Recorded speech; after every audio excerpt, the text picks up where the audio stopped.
Ladies and gentlemen, thank you very much indeed for waiting. We would now like to begin this symposium on the topic of how has Japanese contemporary art changed since 1987, 89.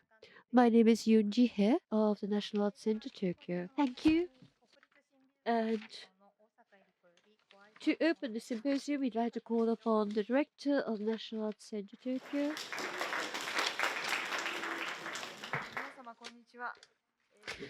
Good afternoon, ladies and gentlemen. It's a great pleasure to be able to welcome so many of you to the symposium this afternoon. Now, this symposium is entitled, How has Japanese Contemporary Art Changed Since 1989? We shall be welcoming Kathy Halbreich, Yukie Kamiya, and PD. I'd like to express my thanks to all three speakers in particular, and also note that the symposium is planned as a precursor to the co-curated exhibition, which will be opened from the 3rd of September next year, as a collaboration between M+ and National Art Center Japan, which will be looking at Japanese contemporary art and the world from 1989 to 2010.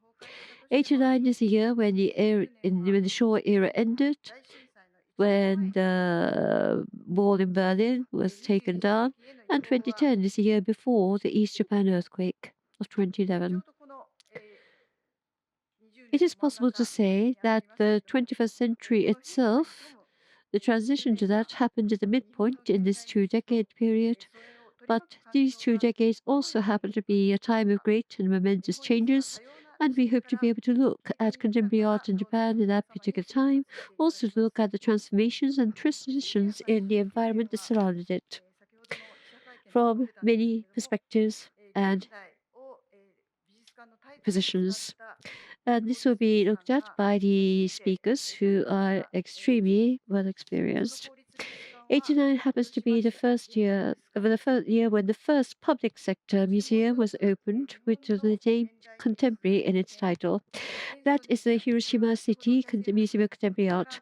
Also, Against Nature, for which Kathy Halbreich was one of the curators, which was an exhibition for Japanese contemporary art, began its tour and went around the United States. The reason why this was so important is that prior to this, stereotypes really were the basis for introductions to Japanese art. However, with Kathy Halbreich and Ormond Skokolsky and Fumio Nanjo, and also Jiko Moto, the four curators had a different take on Japan, so it was an epoch-making event. In the 1980s, we saw young artists become prominent, and actually Against Nature is probably one of the main triggers which made it possible for them to gain international awareness and recognition.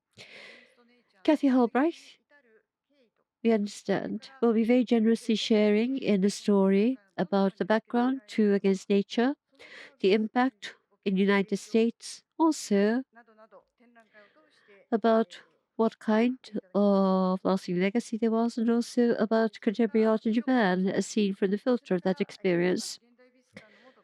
The previous and Yukie Kamiya, who previously worked as a chief curator at Hiroshima City Museum of Contemporary Art, will be looking at the perspective of international activities for outreach and also for exchange, and looking at the transitions of contemporary art. In Asia, Japan was regarded as somewhere which is geographically close but perhaps psychologically distant. And in the 1990s onwards, Asia became much closer, and so we have great more exchange. PD has been working with the Shanghai Biennale and also was one of the people who worked on under construction. So he'll be looking at the international curators and also about artists and co-projects. This symposium will last until 6 o'clock, 3 hours in total. It's going to be a very long session, but we do hope that you will make new discoveries by taking part in this symposium. Thank you.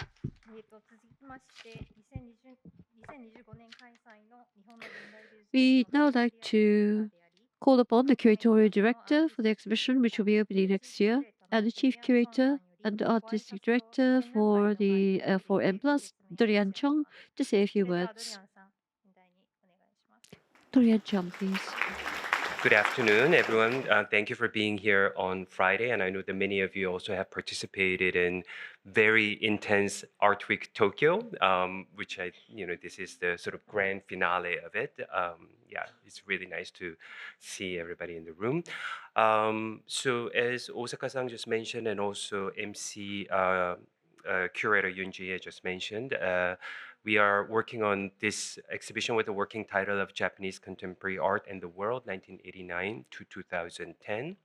Just to give a little bit of background of how this collaboration began, the invitation came to me, but my institution of M+ in Hong Kong, a little less than 2 years ago.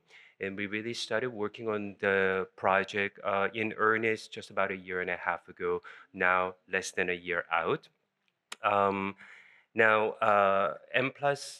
perhaps some of you have had a chance to visit, but we're a new museum that just opened about 3 years ago. Our birthday is coming up. It's November 12th. But there was a project that was very much in preparation and in gestation for quite some time. I myself have been there for almost 11 years or so, 8 years before the museum opening, working on the building design, building construction, building the staff, but also building the permanent collection. Now, in that context, Japan has been very, very important.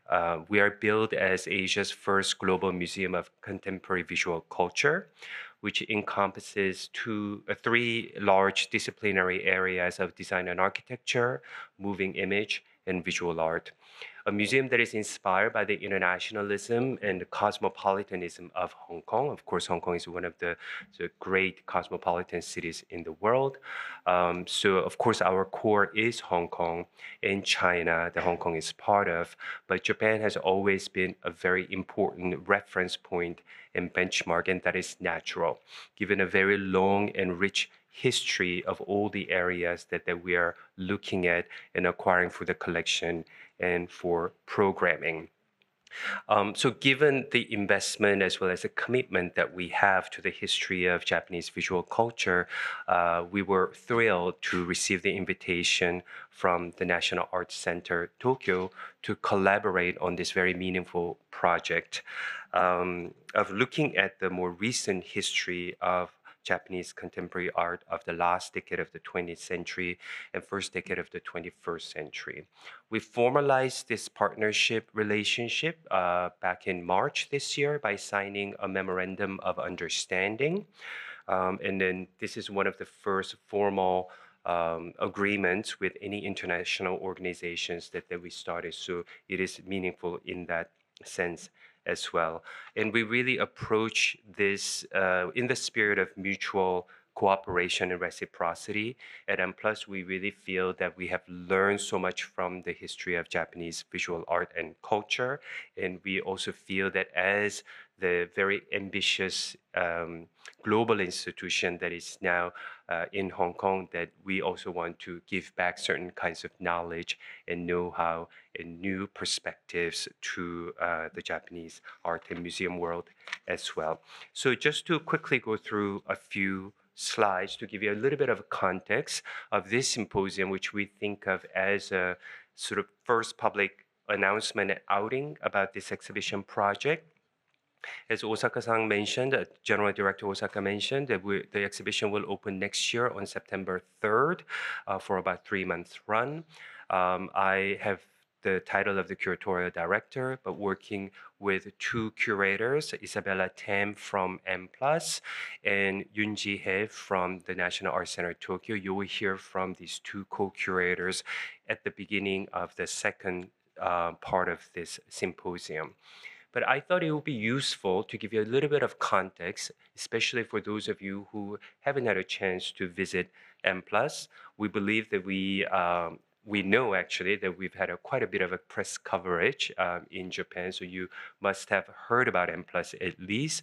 But here are some slides to remind you that very visible presence and contribution from Japanese art and design and architecture, and also moving image. So here are two installation views of one of our permanent collection exhibitions at the time of the museum opening.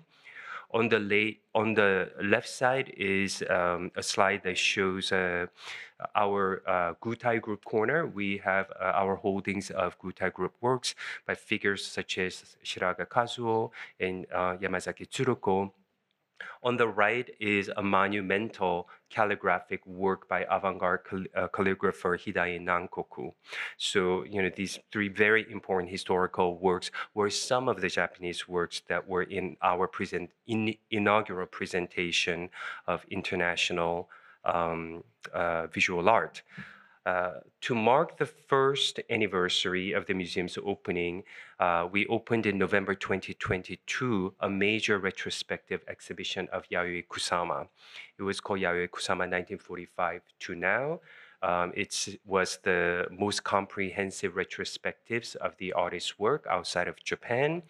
And we were very lucky that this very successful exhibition for us in Hong Kong also got to travel to the Guggenheim Museum Bilbao and the Serralves Museum in Porto, Portugal, and also very well received in those places. And altogether, across three institutions, there were more than 1 million visitors to the exhibition.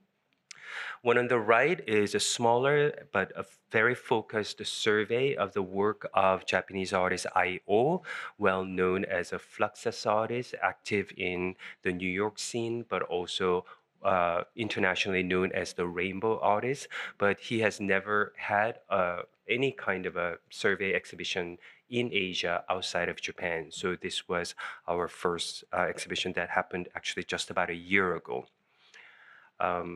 Some of you may have heard that we have a sushi bar inside our museum, Kyotomo Sushi Bar, that opened in 1988, designed by important postmodern designer Kuramata Shiro. We were able to acquire it, disassemble it.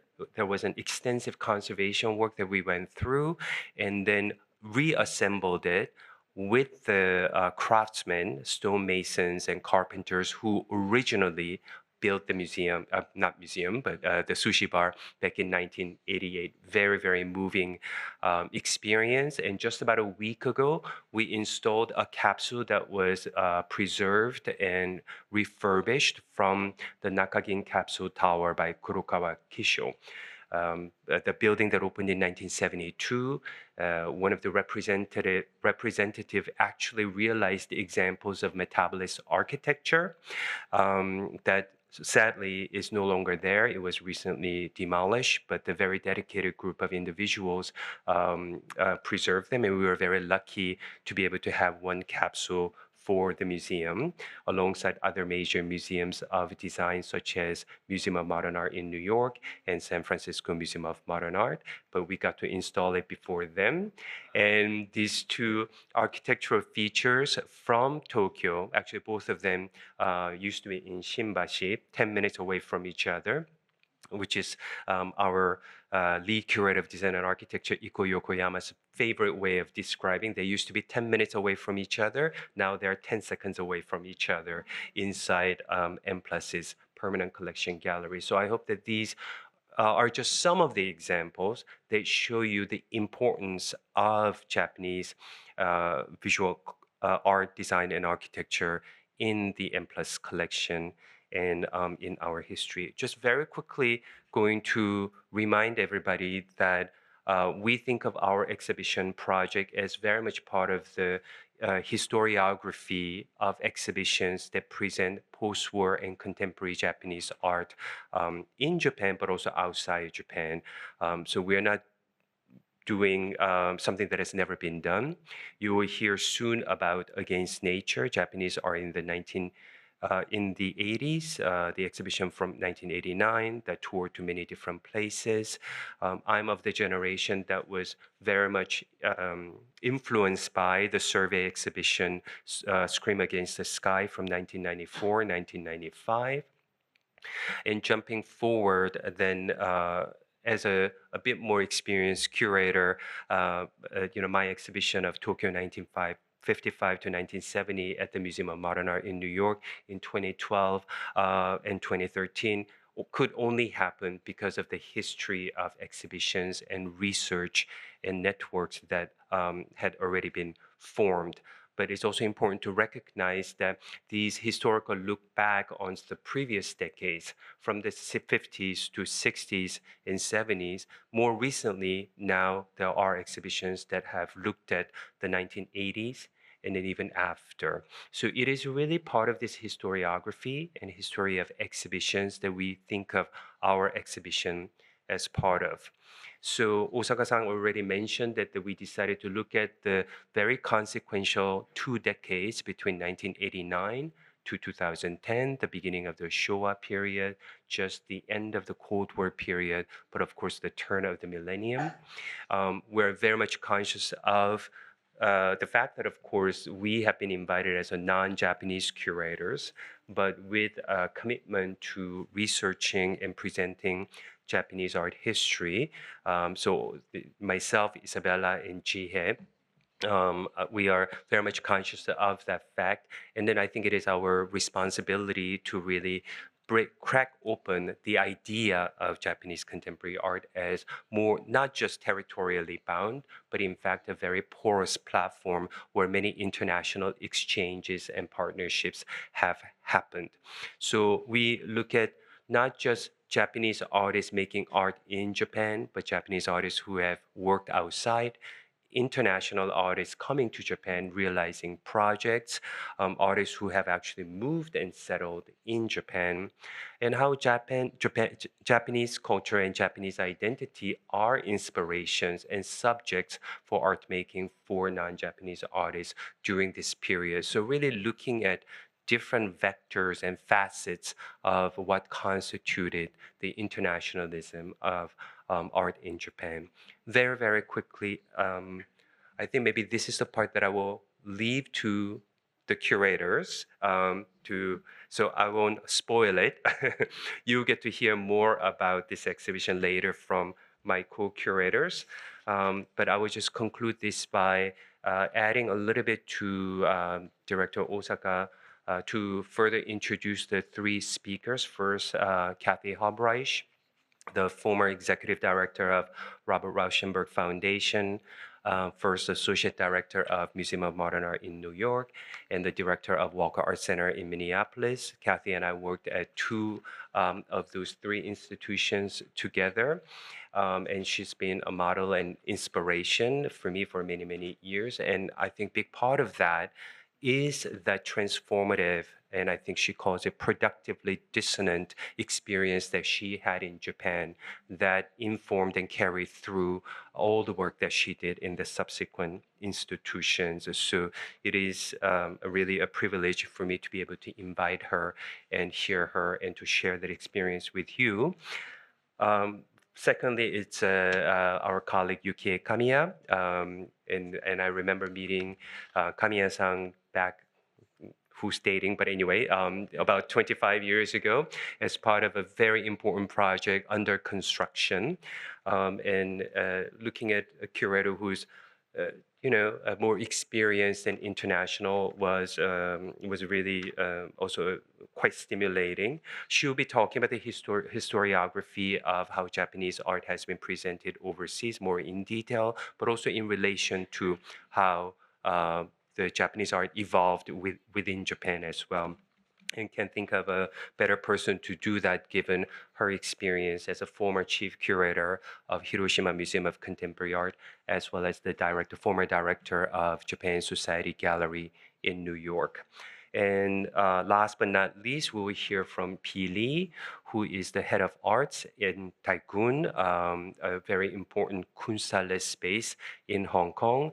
But before P. Lee assumed that position, he worked more than 10 years also with me at M Plus and building the permanent collection together and thinking through the relationship between China and the rest of Asia, especially in Japan. So, I couldn't think of a better person to talk about that very rich relationship that developed between China and Japan, where he was a key player. So I think we will have three great talks. And with that, I want to hand over back to our MC. Thank you very much. Thank you. So, with no further ado, I'd like to call upon the independent curator, philanthropy advisor, and former director of the Robert Rauschenberg Foundation, and associate director, inaugural first associate director of New York MoMA, Kathy Halbreich.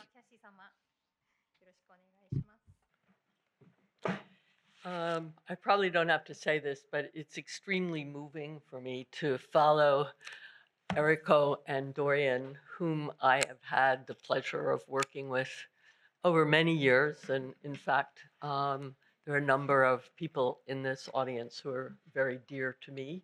And I'm very happy all of you have come. Given that my colleagues to follow are going to give you a deep historical overview, my job is in a way to talk a little bit more personally and perhaps to suggest what those personal relationships I just mentioned have done to my professional life going forward. So first, let me say I'm really delighted to be back in Japan. I think it's my 10th visit since January 1986, when I arrived with a group of American colleagues as a guest of the Japan Foundation, which was eager to introduce Western experts to the robust contemporary culture of this country, enhanced no doubt by a booming economy. Today, I'm going to try to honestly describe how and why this trip influenced just about everything I have done since. For the first time when I came to Japan, I was the other. Children would stop and stare at my tall, blonde, bearded husband. English was rarely understood, and the streets were impossible to locate with any precision, at least by me. But feeling culturally unmoored was a productive dissonance.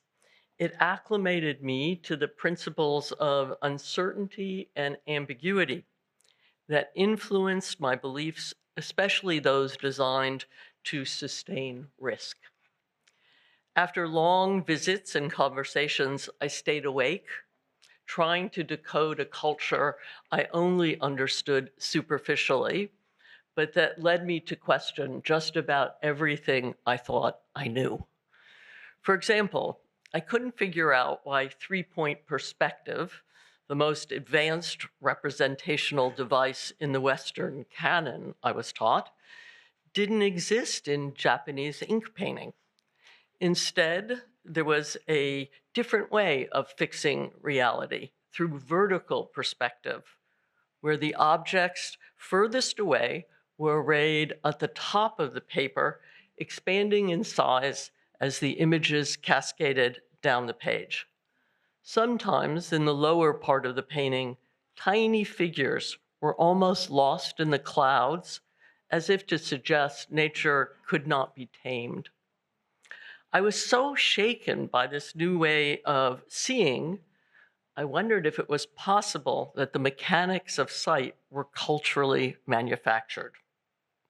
Of course, this way of perceiving and composing space had nothing to do with human biology.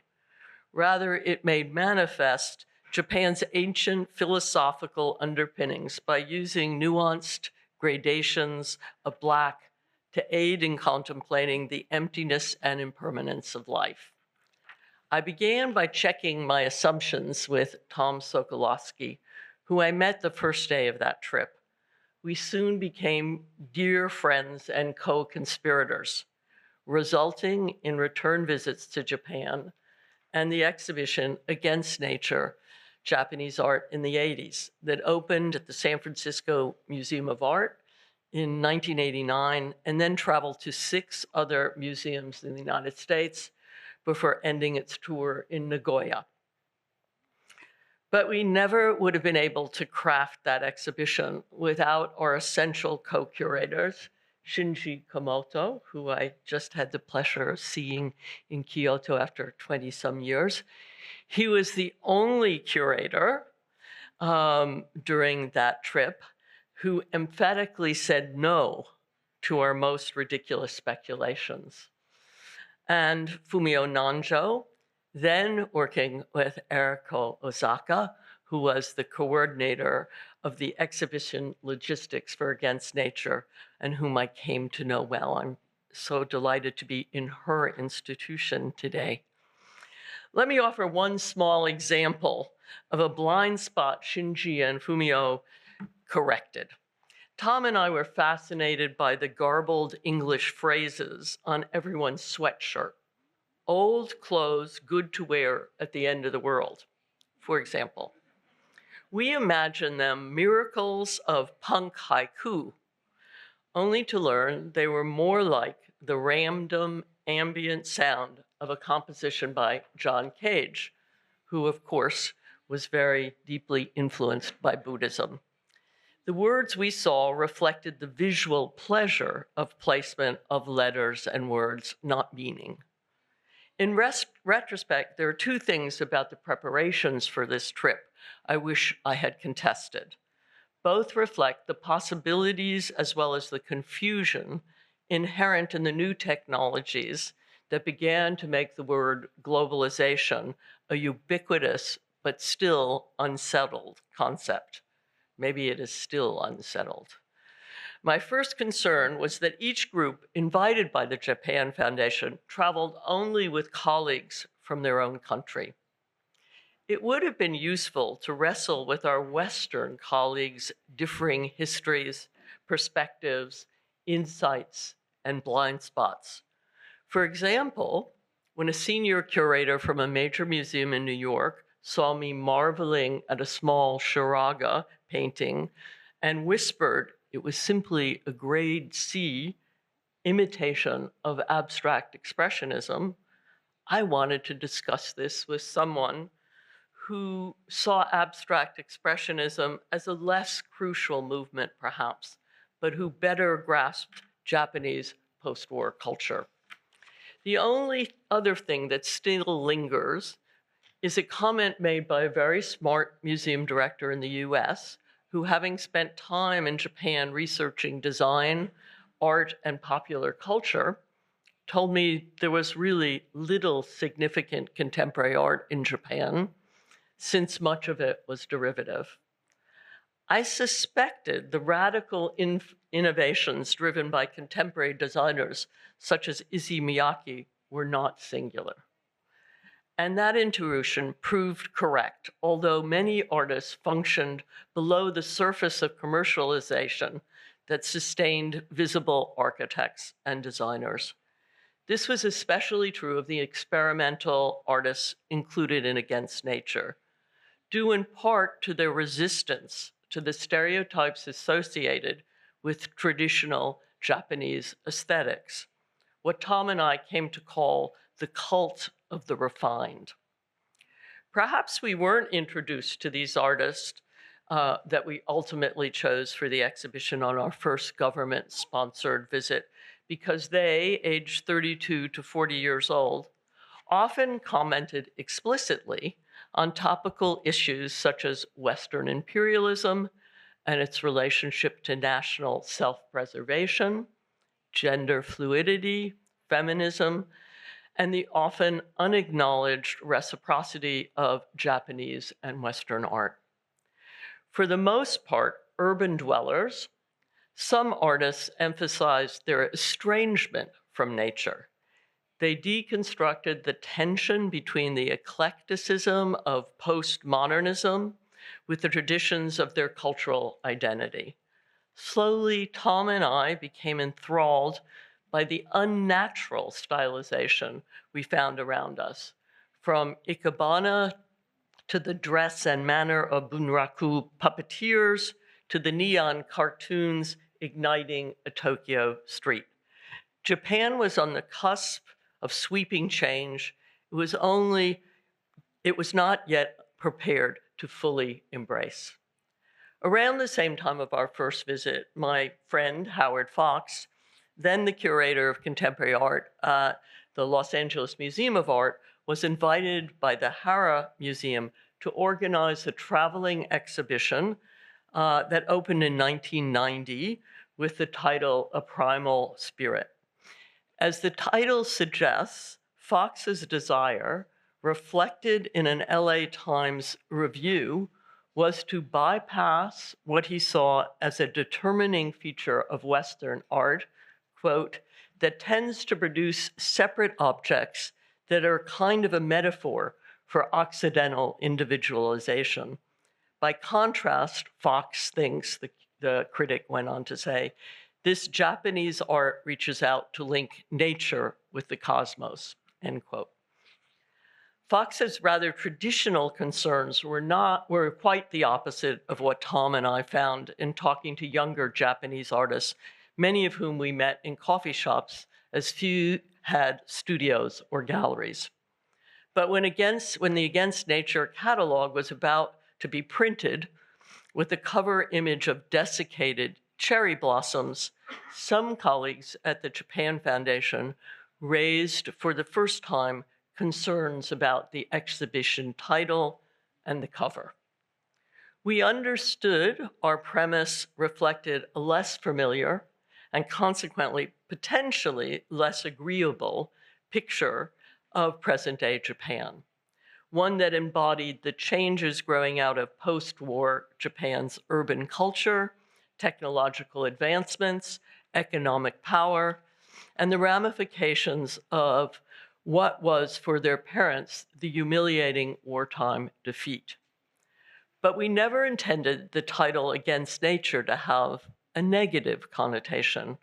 To us, it was indication of fresh ways of thinking about the present, a metaphor for which we saw in the convergence of artificial cherry blossoms hung from street lamps with groves of blooming trees nearby. We saw stylization as a form of abstraction that often was exceptionally beautiful. But that tendency also could tumble into what looked like, at first, like kitsch, but which we came to think of as anti-natural. Shinji and Humio agreed with our alternative premise, writing in the Against Nature catalog, quote, current urban culture relies on a domesticated or artificial sense of nature, which our exhibition explores, end quote.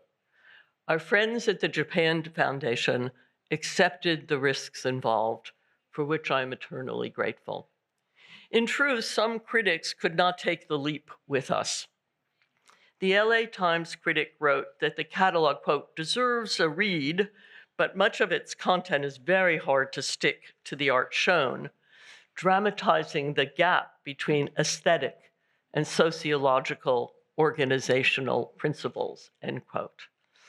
Of the 9 artists and 1 collective, he singled out the only painter for praise. The New York Times review was slightly more positive, validating the necessity of mining local and national contexts for clues to what we were seeing and why we were seeing it now. The Times critic described the works as, quote, products of ongoing tugs of war in the nation between isolationist inclinations and international goals, between kabuki and bunraku, and comics and popular culture, on the other hand. Against Nature, he went on to say, may not represent the country's most captivating art, but it represents a vision of the country that is irrefutable. The art of contemporary Japan is no more like the art of Japan's past than Tokyo is today like Pritchett's anthill. Of reference to the literary critic V.S. Pritchett's 1962 description of Tokyo. To me, this description is not comprehensible, as by the end of the 1960s, Japan's economy was the second largest in the world. Mass protests over the continued presence of US military bases rocked the country. The first high-tech Olympics spread across the island. Kuyu Sakamoto's rock song made it to the top of the Billboard chart, and the Beatles had a successful tour of 3 nights. The point I'm trying to make is not to complain or to blame, but to show that, as could be expected, a lot of false assumptions were circulating, both our hosts and our own. But those faulty assumptions remain essential guideposts for my own aesthetic and professional evolution. I learned to let my stumbles educate me and to not pretend I knew all the answers. I similarly believe that I, or the institutions I led, if they don't fail occasionally, my goals are not ambitious enough. This is something we need to educate our donors about repeatedly. The depth of not knowing, of failing by some measures, animated my curiosity, opening new routes. That curiosity followed me to the Walker Art Center in Minneapolis, where I became director in 1991. Failure indeed provided this professional path. The Turkish novelist Orhan Pamuk clarified why I couldn't be the artist that I was trained to be when he wrote, quote, "A commitment to being alone in a room," end quote, "was necessary for any creative practitioner. I decided the room was too solitary for me. I needed others to test my thinking. As director, my curatorial desires slowly migrated to shaping a center that was singular in its aspirations to intertwine global aspirations with often local collaborations in audience development across the Twin Cities of Minnesota. I hoped we could engage many different audiences. We learned to approach our goal holistically, including whom we trained and hired, where we looked for expertise, where we bought our supplies, how we understood the totality of a year's program, and where we advertised. I remember visiting the publisher of the major Black newspaper in the Twin Cities to ask if we could count on more reviews of our programs. He slowly looked at me and said, "Well, I don't see you advertising any of them in our paper." I was embarrassed, but I never made that mistake again. Mutual need is a force. Walker had an international reputation for being a particularly vibrant contemporary art museum, due in large measure to its history of fearlessly supporting artists working in visual, performing, and media arts. Yet a new mission was required that identified our interests in both the most experimental art and the most engaged audiences within a global context. I noticed in doing research, people rarely were mentioned in museum missions. Working collectively outside of their departmental silos, programming staff from curatorial, education, digital media, the archives and library had equal standing in reconsidering the institutional mission and brand. Key was the recognition that the broad range of our audience's needs had to become central. The new mission would honor the permissive multidisciplinary artistic platform our financial security provided, indicate how the global was rooted in our own city, enhance the fluidity necessary to put into practice the lessons we learned from our collaborators as a new century approached, and commit significant attention to creating a more equitable and inclusive institutional future, something that would come to inform all of our decisions. After a couple of years of experimentation, a new mission coalesced. It read, "The Walker is a catalyst for the creative expression of artists and the active engagement of audiences. Focusing on the visual, performing, and media arts of our time, the Walker takes a global, multidisciplinary, and diverse approach to the creation, presentation, interpretation, and presentation of art. Walker programs examine the questions that shape and inspire us as individuals, cultures, and communities," end quote. Not quite something for a t-shirt, but interrogating and translating became crucial activities. Author and curator Miraj Shabbat, whose parents were from India before moving to South Africa, where he was born, wrote how personal and intellectual growth involved, quote, "the translation of identities, translation of cultures, translation of ethnicities, translation being not so much an exceptional moment in our lives, but a condition of being and becoming." It became a mantra for us all. These ideas were stimulated by my trips to Japan as I tried to translate what I was observing, little of which was familiar.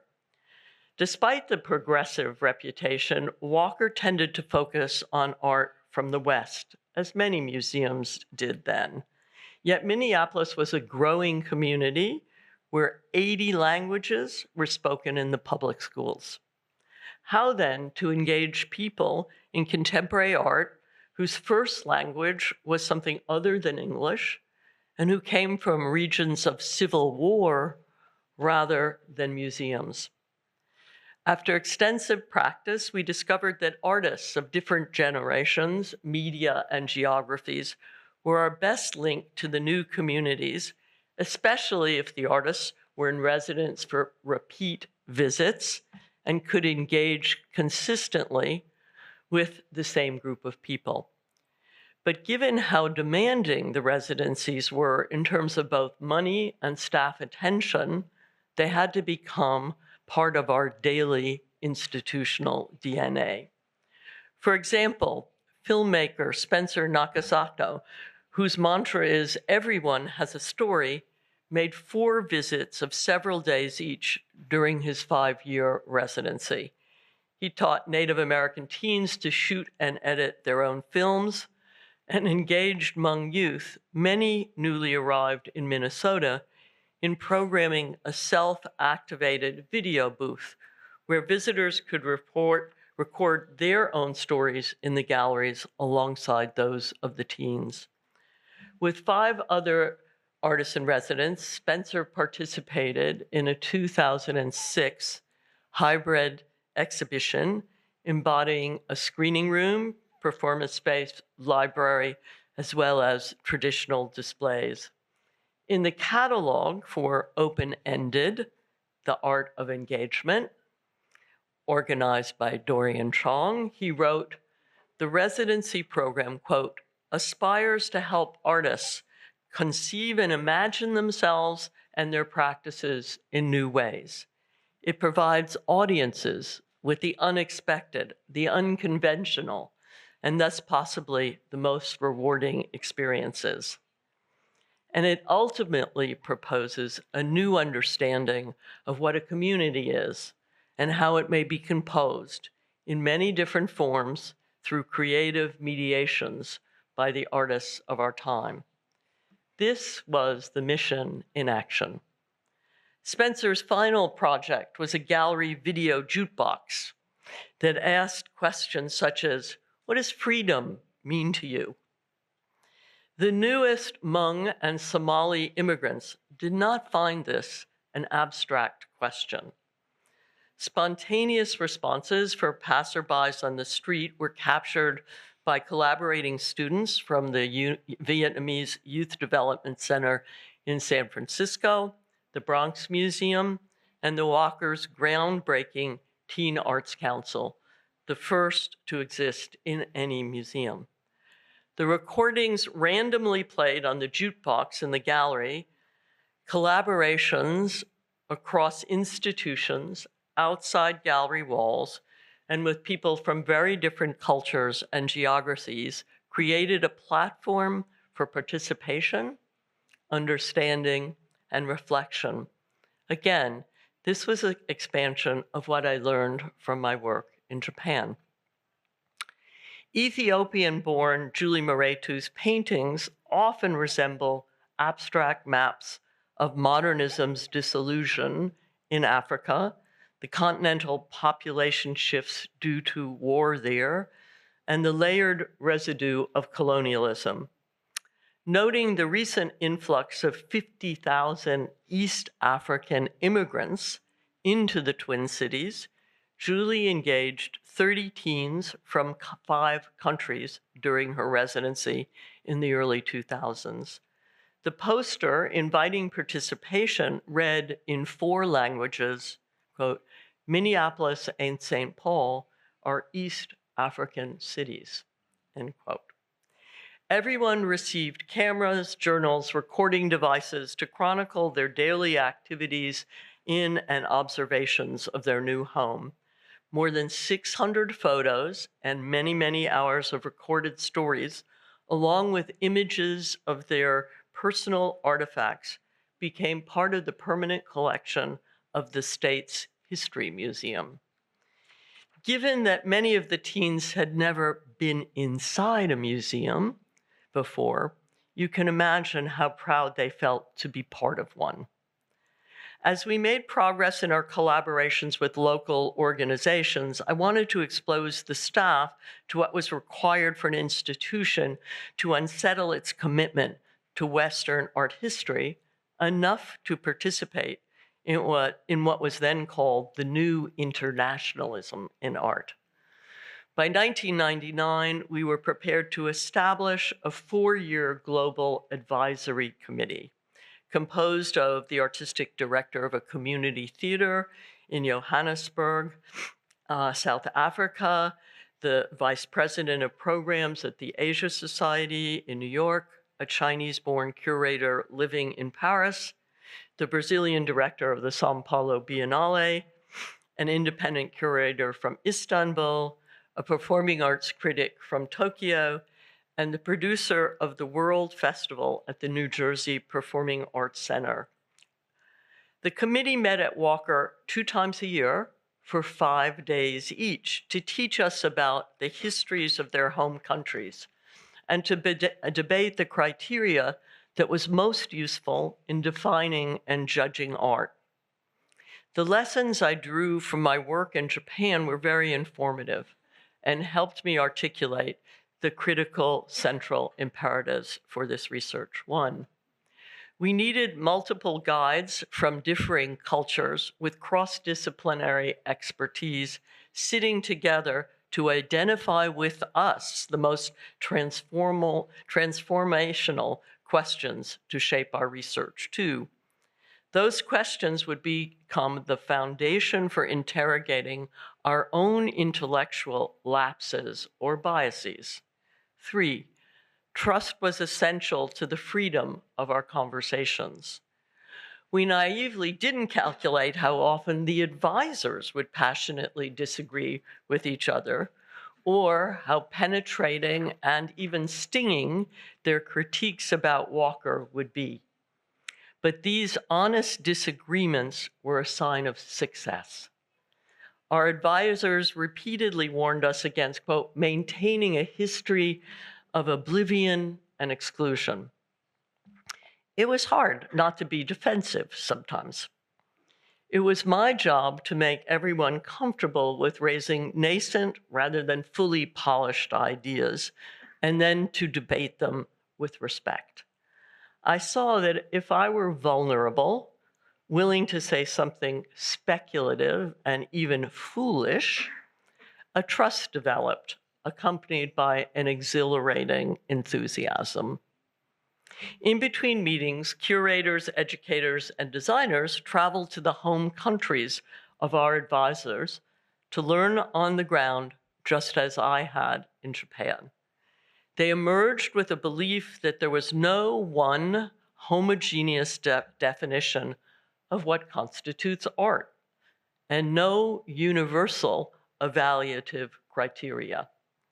We learned about complicated national histories that impacted present-day aspirations. For example, Planning for Forgiveness, a major music, dance, and theater commission exploring Asian conflicts shaped by 20th century wars, revealed deep misunderstandings still emerging from the past histories of Japan, Korea, and China. The extraordinary complexity of stylistic conventions, coupled with competitive nationalistic ideas about influence, created unanticipated friction. One young Japanese-American staff member at Walker, who specialized in connecting us with various local organizations and publics, heard from a Korean partner as they were walking to dinner that he never imagined eating with a Japanese person. Painful. To be honest, it was a little risky to position the entire institutions for such a dive into the unknown. The new aesthetic language required to expand definitions of modernism appeared to some as a betrayal of ideas confirming Western dominance and superiority. Hearing that was a painful reality, but one we anticipated. In the catalog for the major exhibition, How Latitudes Become Form, the final public project growing out of 4 years of research, and including 28 artists and performers from Brazil, China, India, Japan, South Africa, Turkey, and the US, one of the advisors wrote, "This process internally challenges and alters the established definition of art itself, because it tends, 1, to be multi-transdisciplinary, 2, multi-transcultural, and 3, a merging of art and real life to generate new distinctions between private and public space." I'm happy to report Walker continues to invite artists in residence, directly engages community members, and retains the global orientation of programs, even though formalized research opportunities have diminished. By the time I was hired in 2008 by Director Glenn Lowry to be the first Associate Director of MoMA, almost every museum was looking for ways to become more global. A word I became deeply skeptical of because of its often exploitive economic outcomes, as well as with the development of costly museums in the Middle East operated by Western institutions, its hint of colonialism. Among my first assignments was to come up with a sustainable research plan for the Museum of Modern Art. And here I am purposely using the traditional name that emphasizes modern art rather than the later, snappier MoMA brand. The goal would be to deepen MoMA's knowledge of global histories and definitions of modernism by becoming an incubator for international dialogue, professional development, public engagement, and crucially, long-term cross-departmental research.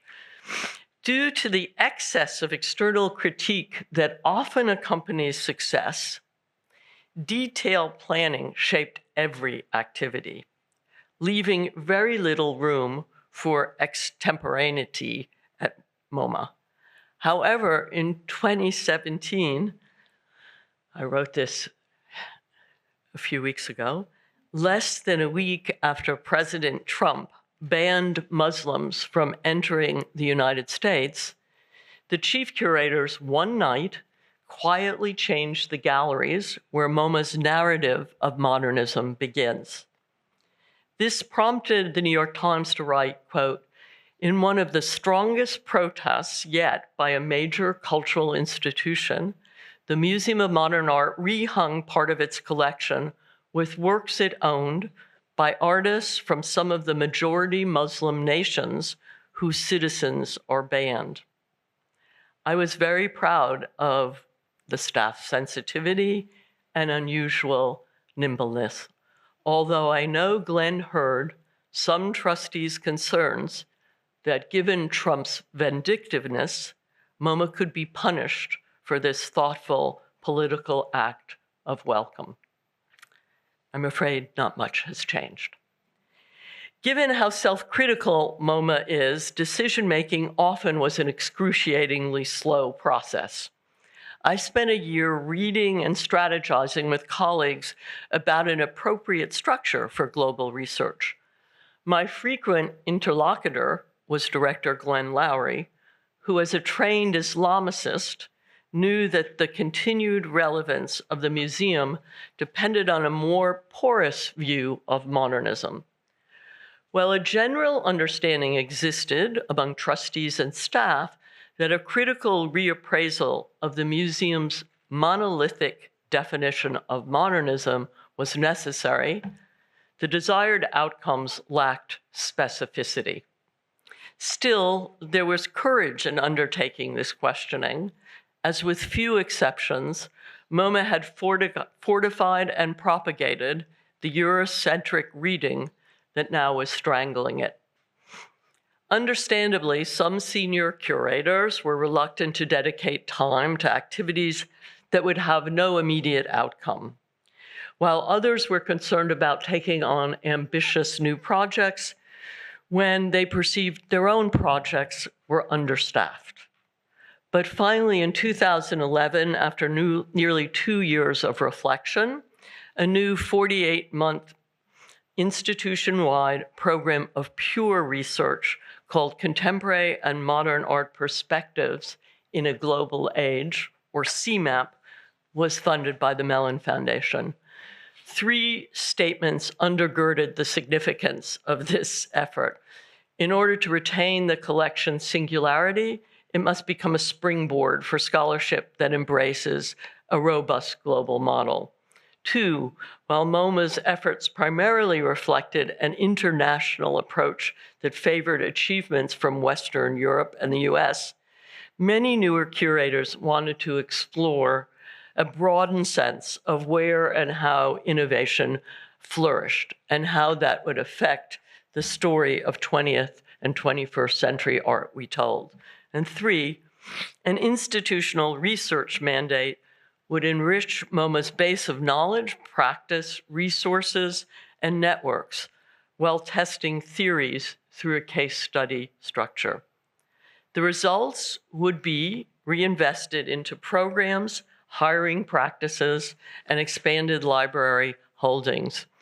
The first year, more than 40 curators, as well as educators, editors, digital content providers, librarians, and archivists from 10 departments volunteered to participate in 3 groups that met regularly for seminars led by an expanded network of scholars, historians, and artists from Tokyo, Rio, and Warsaw, places we already had relationships.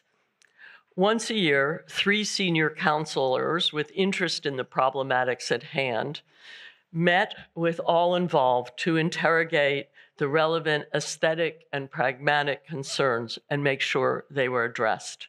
Critique was encouraged. 3 PhD students possessing extensive regional expertise were hired to direct the research. They often were the ones who identified the experts. Each year, staff would organize a 10-day group visit to the countries they were studying.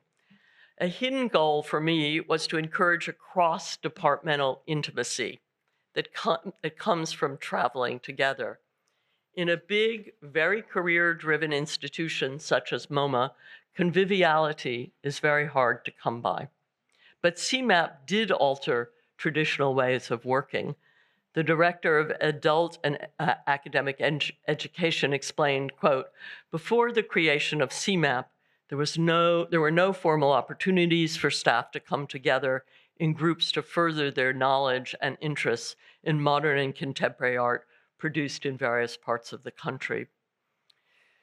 The program stimulated and supported these interests in a very methodical way," end quote.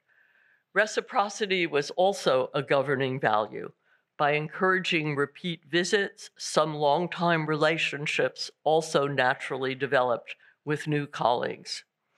After a staff exchange, the director of the Museum Stucky in Poland wrote, "I am convinced there is no better way of strengthening interinstitutional cooperation than by building direct relationships between individuals. And that's precisely the aim of our curatorial exchange program with MoMA." At its inception, MoMA was multidisciplinary, and the breadth continues to shape CMAP research. A study of the role of performance within repressive regimes was pursued across borders and groups. This was informed by the Latin American group's keen interest in tropicalismo, a national project of the 1960s and 70s founded by artists in opposition to the military regime in Brazil. Founded in the Great Depression in 1929, MoMA was soon able to sustain departments requiring specialized expertise. For example, the Department of Architecture and Design, founded in 1932, was the first curatorial program of its kind anywhere. The departments of drawings and prints, the first works of any media to be acquired in 1929, became one in 2013. The film department, beginning in 1935 as the Film Library, now contains the strongest collection of international films in the United States. While the Department of Media and Performance was founded formally in 2006, MoMA had pioneered ways of showing moving picture art in the 1960s, had a design archives of materials related to the stage, founded by Leon Kirstein in 1939, and produced a remarkable array of performers outside of any curatorial mandate. With multidisciplinary and global goals, experiments with new constellations of works were organized in the same collection gallery. By 2019, when the expansion opened, this approach of mixing classical as well as recent art from multiple departments in different contexts and continents was for the most part wildly applauded. Of course, there also were complaints. For example, art historian Shi Wang's review of a collection gallery titled "Before and After Tiananmen" criticized it for being, quote, "a pastiche of modernities," using the criteria and assumptions of the old canon. The flexibility built into this initiative was immensely helpful. The Rio group came to focus on abstraction and then on the connections and collaborations across borders in Latin America. Some who had traveled recently to Japan wanted to probe the synergies they perceived among Gutai, Dada, and Fluxus, but that group eventually broadened its focus to time-based art in Japan, China, South Korea, Taiwan, Hong Kong, and later Southeast Asia. Artists from Warsaw were collected heavily, and while the initial conversations were around Fluxus, with growing exposure to artists from that region, the group began to explore other experimental practices that flourished in Central and Eastern Europe. I'm going to move forward fast because I know I'm going over. In truth, becoming a more globally engaged museum was not exactly a goal. The history is uncomfortable, in fact, for some, since the reasons for such commitment appear to be based in Cold War diplomacy. We acknowledge this as colleagues across the globe evidence skepticism about our intentions because of the early connection between institutional and governmental aspirations. This connection was most explicit in the early years of the International Council of the Museum of Modern Art, now a membership organization composed of patrons from around the world. It was established in 1952 as a 5-year Cold War initiative to promote knowledge around America's cultural achievements and to bring art of other nations here to enrich our knowledge and cultural resources. This effort, not incidentally, also situated MoMA as an extremely visible international player. One of the early projects was a Latin American architecture exhibition that required outside funding, which it received from the Rockefeller Brothers Fund. It's no secret that this subject interested Nelson Rockefeller, whose mother was one of the museum's founders, and had encouraged him to serve on the museum's board, which he did for 4 decades. Rockefeller's staff from earlier positions in the government migrated to MoMA to help develop the international program, and one MoMA senior staff member went to the CIA to manage its cultural programs.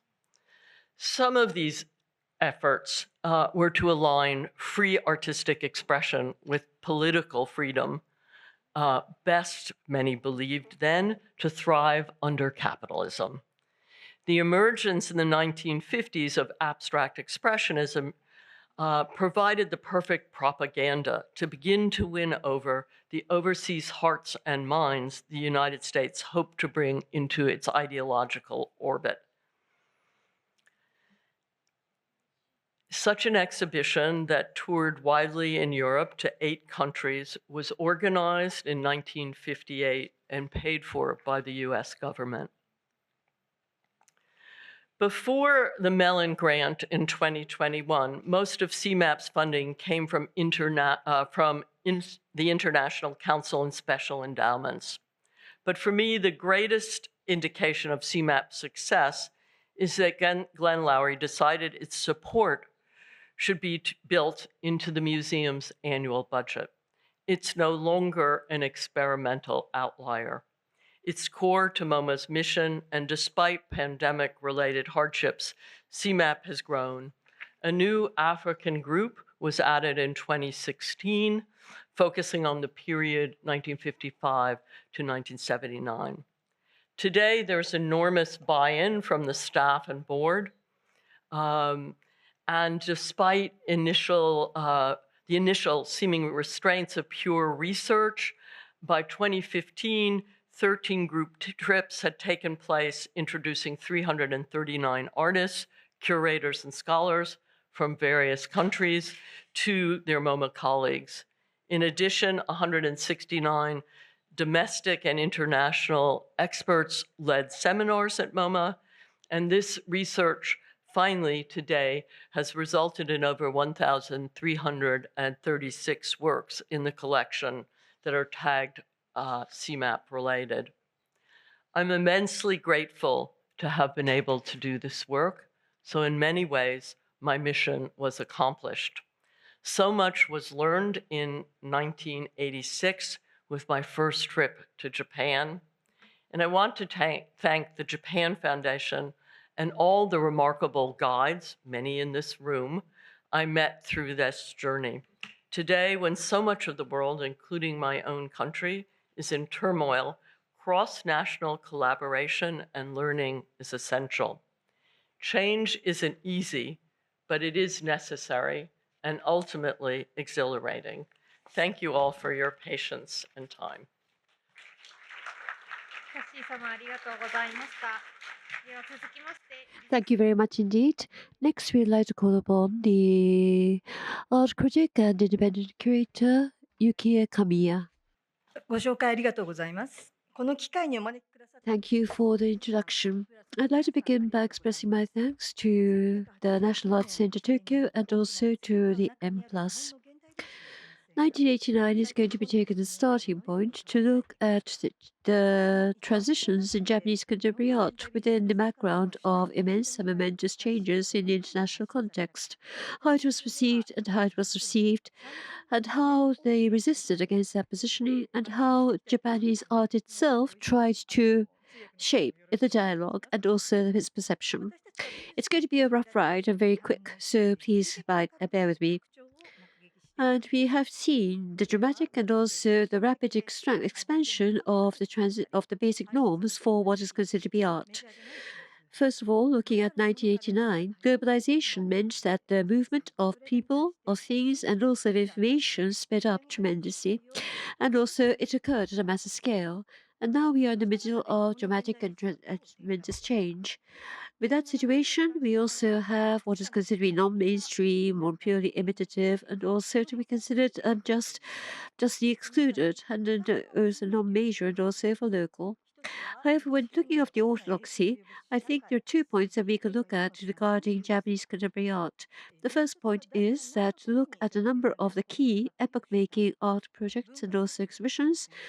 One is to look at the dramatic and also important social, political, and also economic developments. The second is to look at who, for what intent, organize those exhibitions, and to look at cultural strategy, and also to look at diversity and so forth, and also to look at the possibility of artists trying to come to grips with what is considered to be cultural norms. First of all, looking at the major driver of Japanese art until the 1980s, a major organization was the Japan Foundation. Looking back at 1956, by that time, the Economic White Paper stated the times can no longer be considered to be the post-war period. Until the 1970s, Japan enjoyed dramatic double-digit growth. And when the economy led the times, this led to economic friction, and also it was considered to be a period where people think about emotional, spiritual richness, not just a material richness.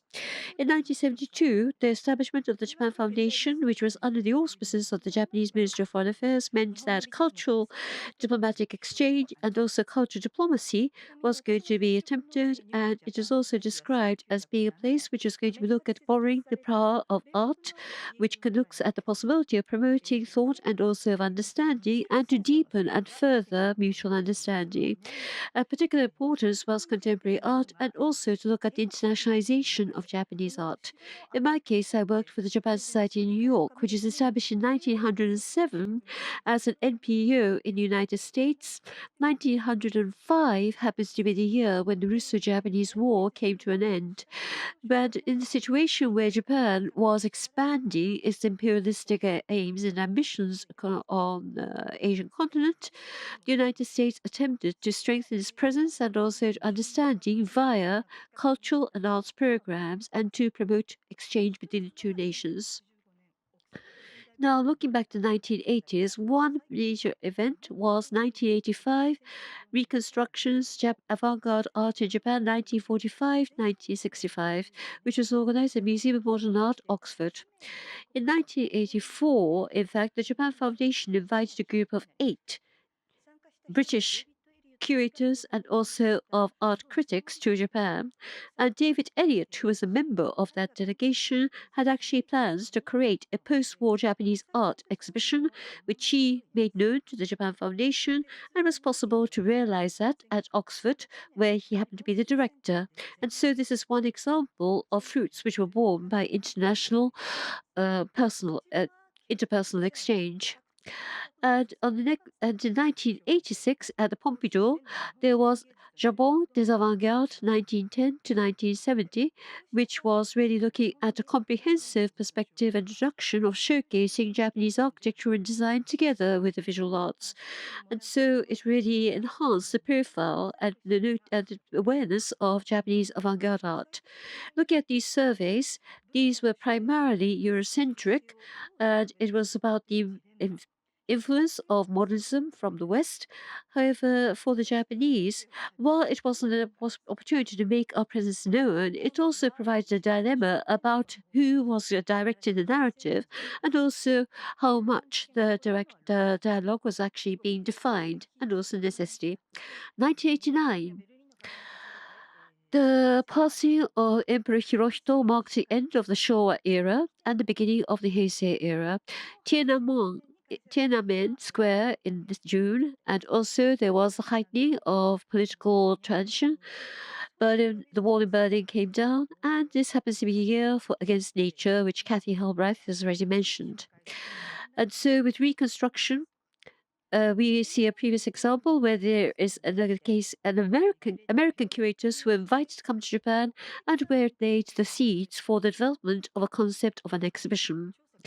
So the diversity of the interests actually was made possible through the research process to come to fruit in the shape of an exhibition. 21.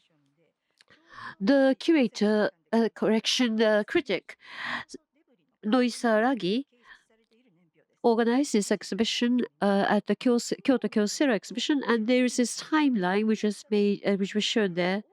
Against Nature is shown here with equal prominence as the passing of Emperor Showa, which is supposed to be a name given to Emperor Hirohito, and the fall of the Wall in Berlin. Now, approximately simultaneously, or the same time frame as Against Nature, was Primal Spirit. A Primal Spirit started with Hara Museum, which opened in 1979 in Tokyo. They worked together with the LA County Museum. So Hara predated public museums by about 10 years. It really was emphasizing young Japanese artists and showcasing them. And the founder, Toshio Hara, studied in the United States when he happened to become very good friends with contemporary artists and also with collectors. And this was the trigger for his decision to showcase contemporary art. And so it was really the equivalent of the Japan Foundation's activities being promoted by just one privately run museum. The curators for this exhibition were The curator for this exhibition was Howard Fox of LA County Museum, and he really looked at contemporary art and also Japanese aesthetic traditions, natural materials, Shintoism, Zen, animism, looking at dynamic installations and contemporary art and methodologies. Against Nature and Primal Spirits really looked at two almost polar opposites of ways of looking at Japanese contemporary art. Against nature as opposed to nature, the city as opposed to tradition, technology as opposed to the creation as a result of handicraft. Also, one important thing is that neither of them attempted to be an exhaustive survey type chronological exhibition. It really was taking a very distinct takeaway of art from the 1980s. So this was really very much curation. It also was, in a case, a precursor which laid the grounds for how Japanese art was going to be seen in later years. In the 1980s, many museums were planned and also created as a result of the bubble economy. Also, diversity of various spaces and platforms. It was possible to see privately run various spaces being created around the world, around the city in Tokyo. One major place was Rentgen Institute in Tokyo, which was 15 minutes from Umeyashiki on the It's the equivalent to the Bushwick, and it's 15 minutes from the nearest station. And it was a 3-story warehouse, 630 square meters. This is where Ozawa, Yanobe, Murakami, Nakahara, and also Aida, all those people who became leading figures in Japanese contemporary art were first introduced. Also, Noisaragi, the critic I mentioned earlier, was also very active in acting as a curator, and publications also realized. It was only there for 5 years. It was a branch of a commercial gallery. However, it was able to look at curators and also of artists and also of critics who were still in their 20s and 30s, were born in the 1960s. And this was the equivalent of the alternative art scene, which was formed around this institute. This really looked at subculture, also at the everyday reality, and it was also saw the creation of works which are intimately linked with that. Also, connected with the Tokyo National University of the Arts, the graduates created the Gimbura Arto, Gimbura referring to strolling through the Ginza, and these were events which were organized by these graduates of the Tokyo National University of the Arts in 1993. This was really organized by Masato Nakamura and also about 30 guest participants, including Tsuyoshi Ozawa, as we gathering. It is also very much very similar, perhaps, to Fluxus and the performances and High Red Center. In 1994, Shinjuku Shonen Art was realized in the Kabukicho area of Shinjuku. It's really comparable to Gutai and also High Red Center and also the self-organized, self-planned, and self-initiated activities of the 1960s. Unlike institutions, this was all done by the individual, so they were very difficult to actually document and also to analyze. However, I should mention that in Beijing, the Inside Out Museum looked at discordant harmony, observation of artistic practice in East Asia, the transition between 1980s and 1990s, where there were 4 curators, including myself, based in 4 different cities, who looked at the activities in 4 different cities and also nations. For example, in 1987, Ibu, Chejongfa, and the symbol and their contemporaries from Honjik University formed the museum in Seoul. And Masato Nakamura, who was then studying in Korea, was participating on the guest or visiting artist status. And this also created momentum for feeding into the Gimbura art. This was a period when art infrastructure was still not realized or achieved, and so you had the energy of artists to create, which created this momentum and also this drive, which really looked at the possibility of two-way and interactive exchange. 95, following the collapse of the bubble economy, creativity actually was still there. And also, there was the people still wanted to consume these and to absorb these. However, major transformation occurred in 95. In January, the Kobe earthquake. In March, there was a poison gas attack by the Orin cult on the underground in Tokyo. So your neighbors next door were discovered to have completely lunatic ideas. Precura, which were the seals which provided you with photographs, had appeared. Shonen Jump, the comic magazine, was selling its largest publication numbers ever. Manga subculture was a thing. Nomo was the first major leaguer playing for the New York Dodgers. Windows 95 was launched. Personal computers became popular. Internet started. And though the economy might have been slowing down, it was still not recovering. And we entered the lost 20 or 30 years. There were also questions being raised about what we believe to be the absolute safety of Japan. Restrictions for public space utilization became to be introduced. Guerrilla-type projects and public spaces utilization became more difficult. It also meant that guerrilla-type activities were going to be difficult. The critical take for curation actually was being very widely looked at. And so there was a participation on terms of exchange, also dialogue and participation.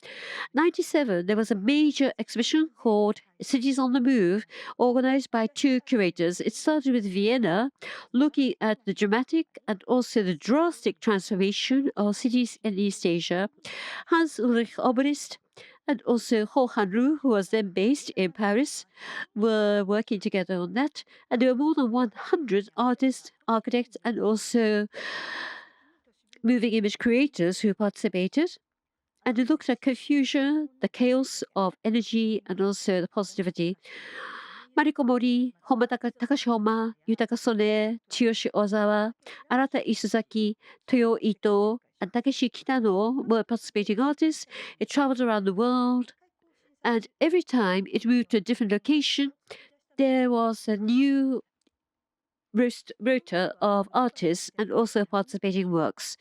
And this was a new way of creating traveling exhibitions. So this provides a multicultural perspective and also was developing in tandem and also simultaneously with Biennale and Triennale. And so in Japan, there was also the shift from the Eurocentric and the Western-centric international exchange, looking at the neighbors in Asia, which is when the Japan Foundation Asia Center became active. I also was a part of that. With 2000-2003, there was a work on under construction. Under construction brought together curators from 7 curators, and it traveled to 7 different locations. And this was an in-progress collaborative exhibition. First time I met with PD, who's going to be appearing after me, and also Kim Sonjung, or Sonjung Kim. And so we were very active in trying to fundraise. And what happened during that period was the artists were working on creating work within a time frame or turnaround time of 2 weeks. Tsuyoshi Ozawa created the Vegetable Weapons series. Rika Noguchi went to Beijing and created this beautiful series of photographs of people who swim in ice cold water. Also, we were looking at European interest in what is going on. Thermocline, which opened at the ZKM in Karlsruhe in Germany in 2007, looked at 117 artists and a number of curators who came together to create this very complex and multi-territorial exhibition. In the 2000s, we also saw curators and also critics working together to look at contemporary developments. Particularly important would be 2007 Micropop, the new generation of Japanese artists at the Art Mito, which was curated by the art critic Midori Matsui. Looking at Japanese art in the 90s onwards, it was really looking at the internal gazing and also the very subdued, subculture focused art, the freedom that you could see in incomplete and also unfinished drawings, and also the stray photos which arise our sympathy, looking at the weakness, the vulnerability, the naivety, the childishness, was actually a possibility of seeing a different way to overturn and subvert authority and also of institutions and of power structures. This is part of the argument there. 2009, Winter Garden, the exploration of micropop imagination in contemporary Japanese art, was a reimagining of this, and this was taken around the world by the Japan Foundation. 2011, the East Japan earthquake. In the post-war reconstruction period and modernization, we had all of our assumptions shattered and also being questioned. What we had built, what we had structured, we still cannot see the way out from that. With that situation, we are thinking about what is Japanese art. We are thinking about the legacy of what the Japanese art practice, which has been created in Japan up to now, and how we can rethink or revisit that within the framework of cultural policy. So we have the commemorative exhibitions, MoMA, New York, Tokyo 1955 to 1970, a new avant-garde. Next year, the following year, Request, following the 1970s, this really was the 35th anniversary of the Sino-Japanese relations treaty.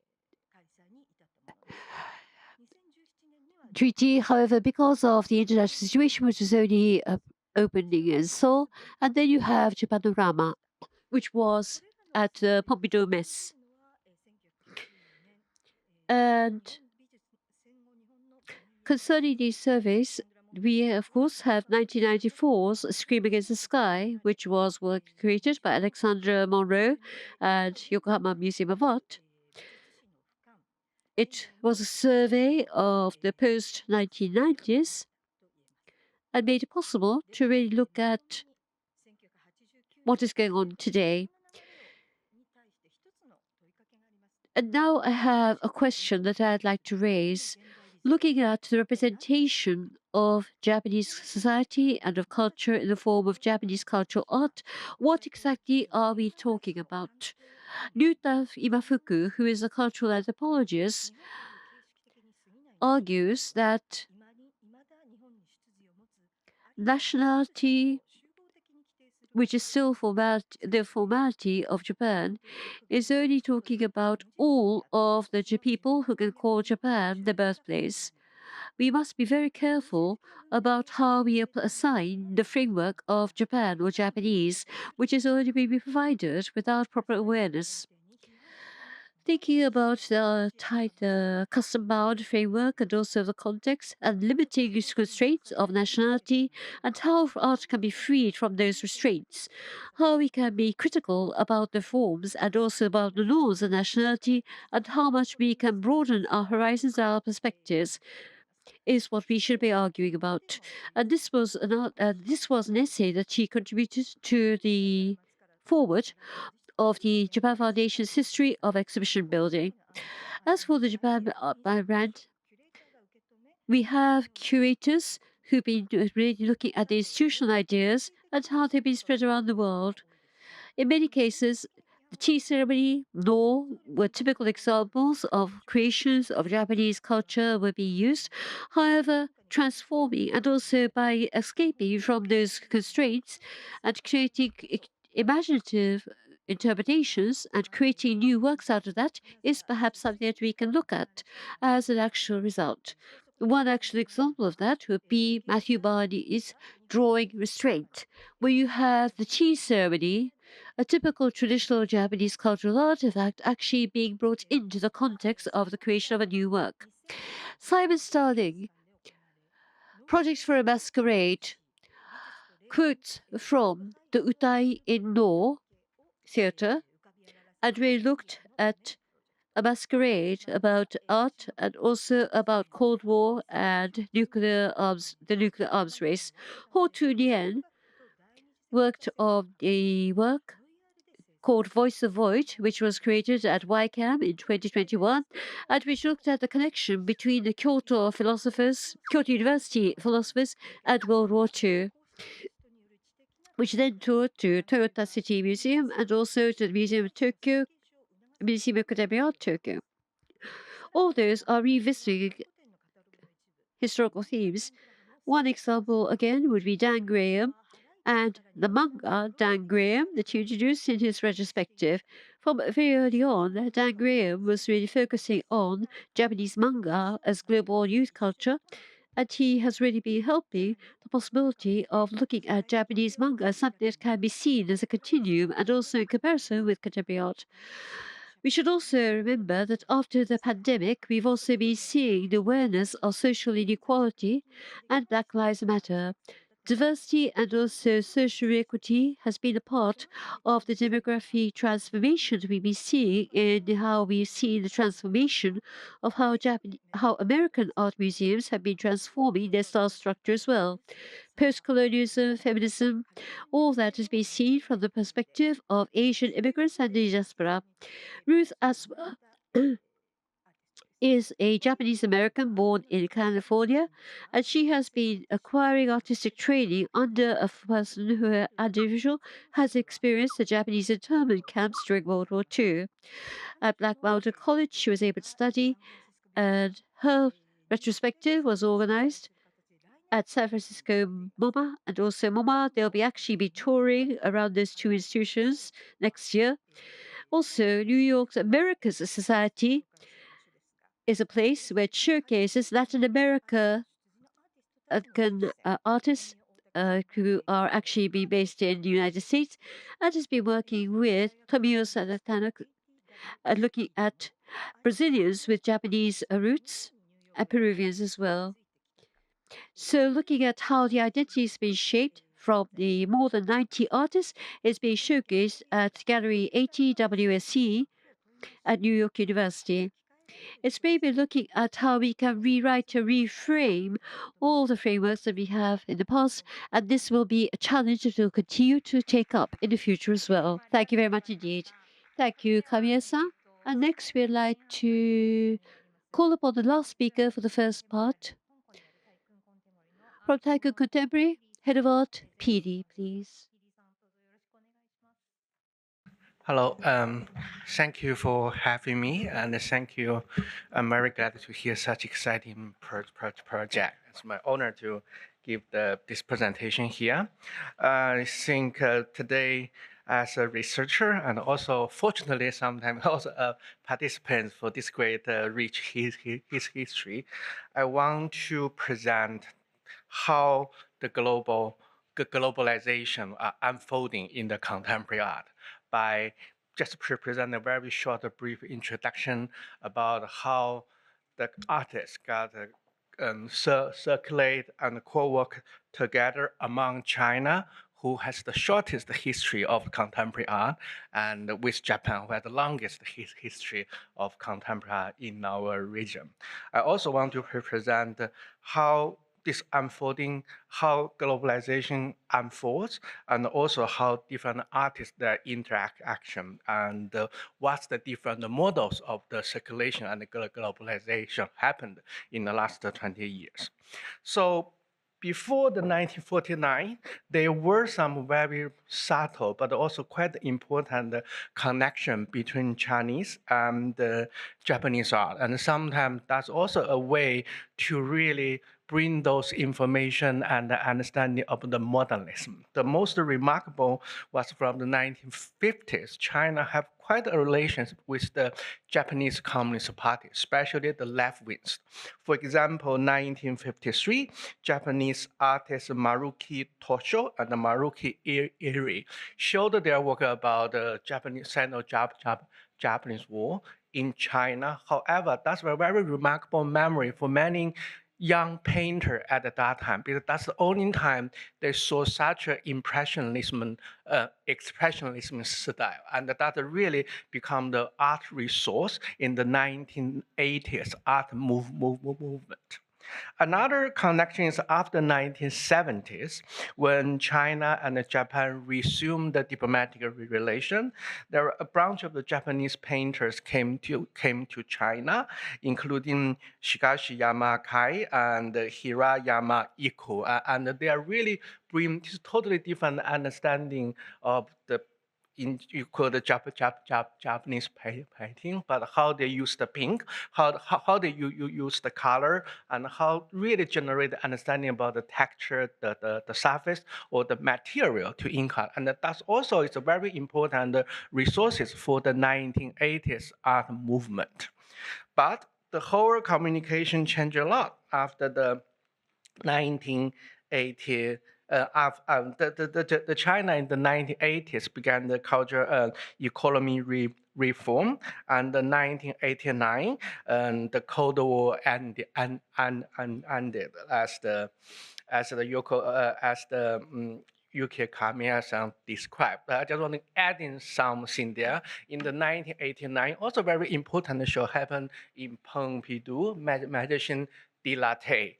For me, that is quite an interesting show compared with those exhibitions happened before that time or in the national, like by the unit of the national. I think Jean-Hubert Martin, the Magician Dilaté, can be seen like the first turning point of the presenting the global art.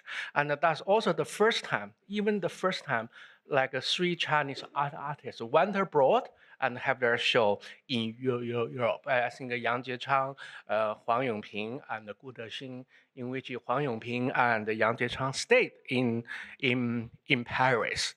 And you can see I dig out the material, and that's the first time Chinese artists are shown together with the Japanese artists and the Korean artists, including the Tashio Gucci and Tasso Miyajima, and also Nanjun Paik. There are still a lot of materials need to develop, need to discover. However, I found like a whole magician dilatate.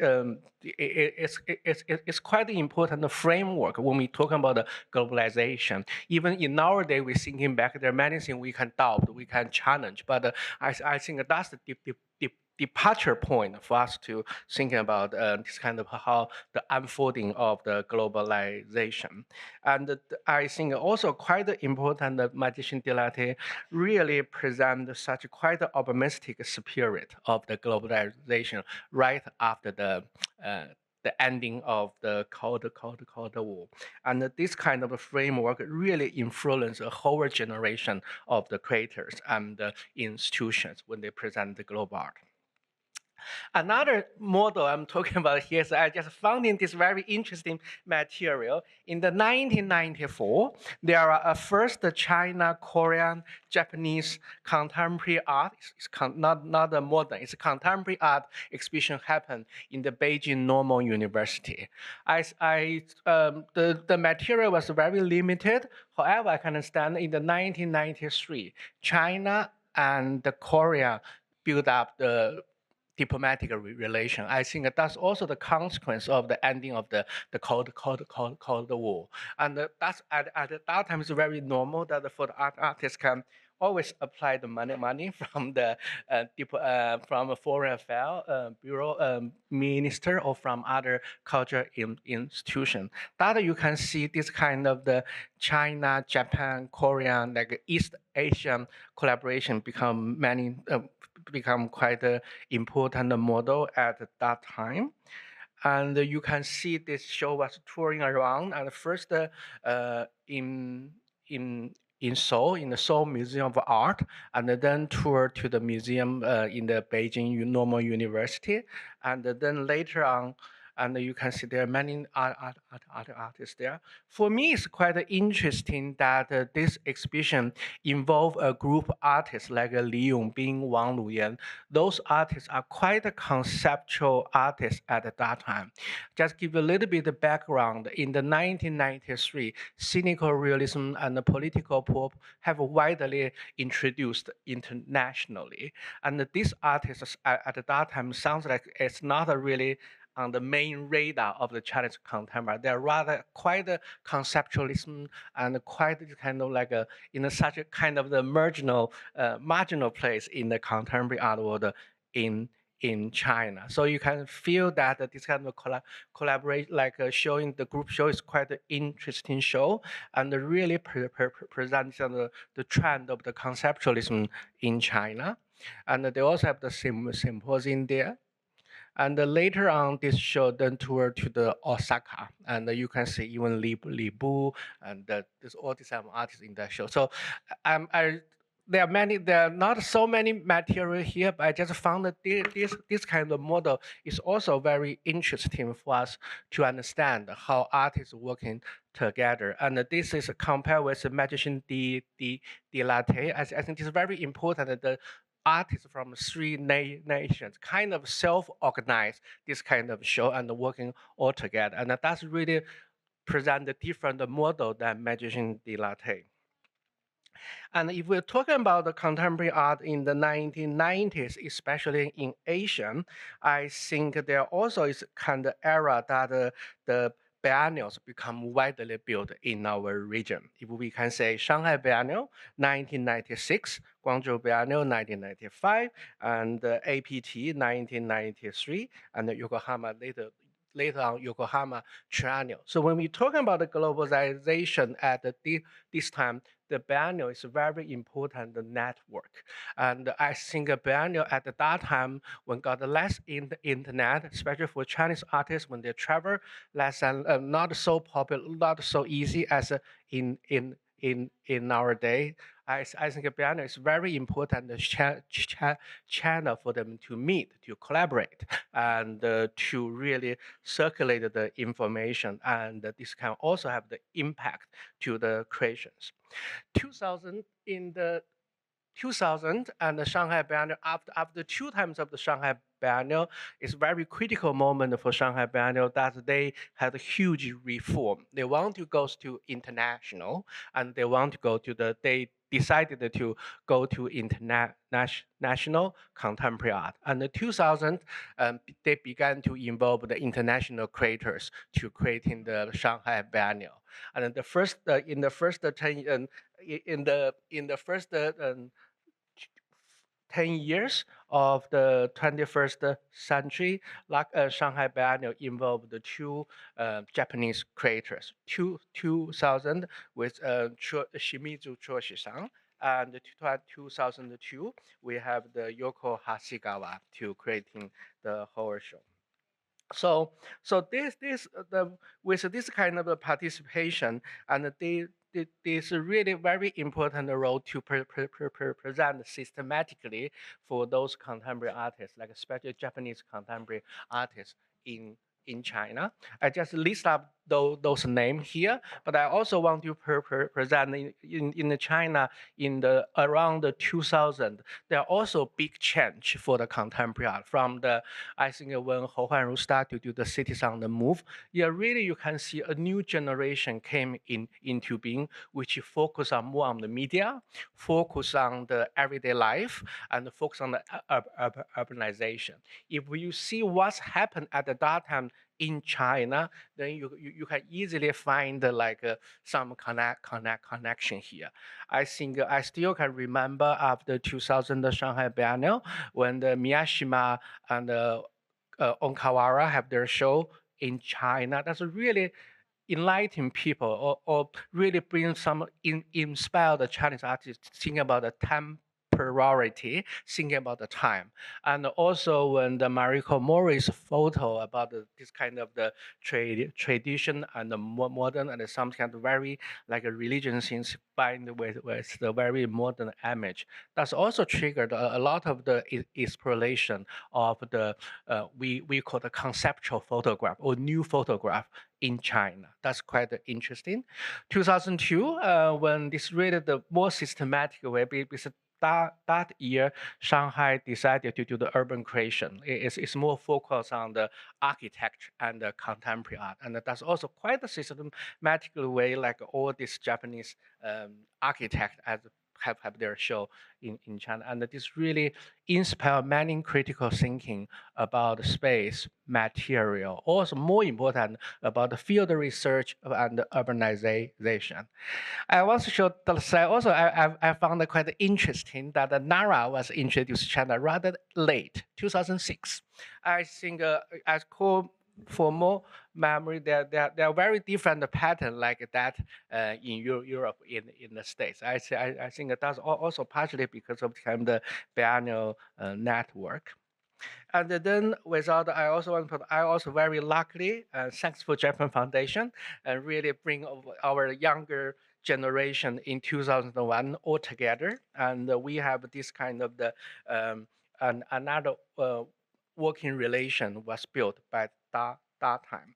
I think starting from the under construction, this is kind of maybe, yeah, this like a Japan Foundation invite all of like a bunch of the young creators came to Japan, and we have the workshop. We group ourselves and we design satellite shows, and then we do the satellite show, and then we have the show all together happen at Opera City in 2000.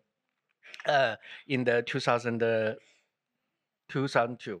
And that's quite an interesting way, very different from the Magician de Latte or from this kind of China, Korean, Japanese show. This is kind of, if you say Magician de Latte, it's kind of quite a panoramic global art presentation. However, you see when you talk about the East Asian, this kind of the Chinese, Korean, Japanese show, there's still very subtle nationalism there. And I just found that like kind of under construction is quite a different model. The artists are working all together with the creator by residency and field research all together. We commission the new work, we tour in the show. So that's really a 2 years process that we're learning to is kind of a co-learning and a co-working. So that's really present a different model of the globalization in the art. And as a part of under construction before that, we made one show. It's called Fantasia. Fantasia was a satellite show. First happened in Seoul and then happened in Beijing.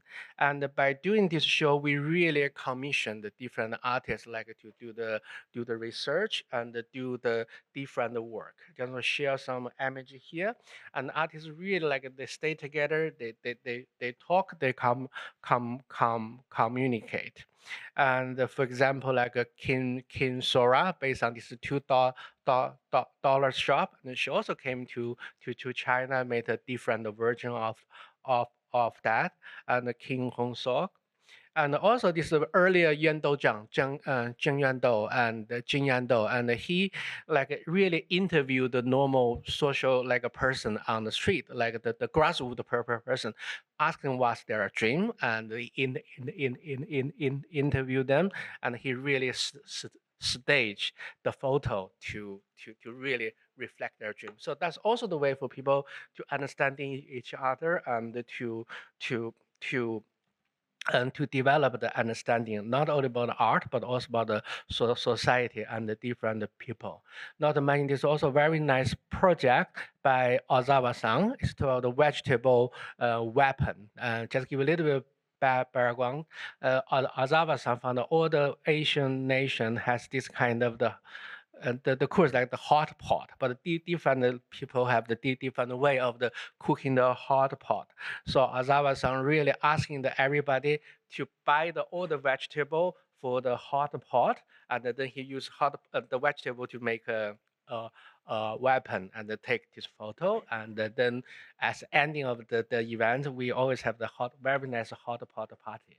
We made the two in Korea. We also made the two in Beijing, and that's the photo he produced in Beijing. And we have very nice lamb hot pot.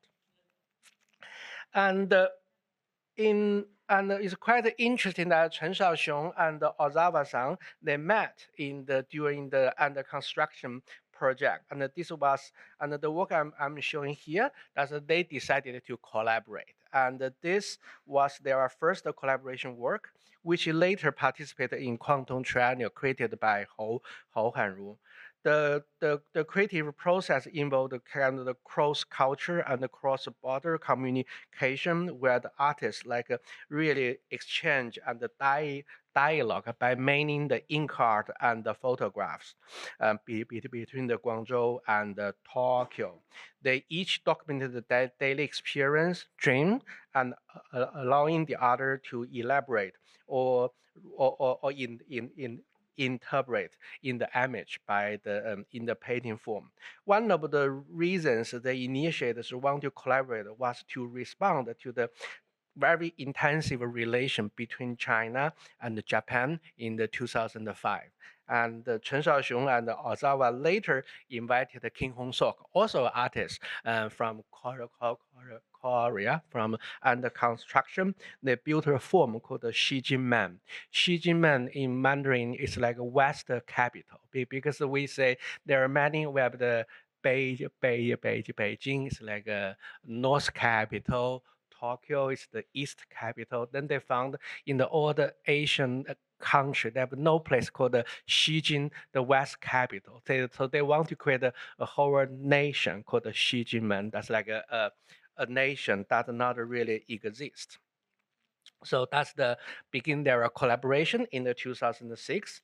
And in 2006, when I ran the Universal Studio Beijing, when I founded Universal Studio Beijing, I host the 3 families in Beijing. And it's the first project we call the Xijinmen Summer Holiday, but it's a very intensive summer holiday. So all 3 families, they have a meeting in the morning and they decided one activity 3 families has to do to achieve in one day. So they basically cutting the whole gallery space into 14 square, and every day they fill 1 square. It's quite a fun project. We develop many things. We eat the Japanese udon, and also they all painting the ink painting. And this is quite an interesting game. Like we were very poor at that time. Production was very low. So we purchased all the carbon box here. And every nation, every artist just writing the most historical sensitive dates there. And you got the memorial date, like war, like National Day, and the 3 color present the 3 different artists. So you get that, they just pile the whole box there. So it's not really like a easy family.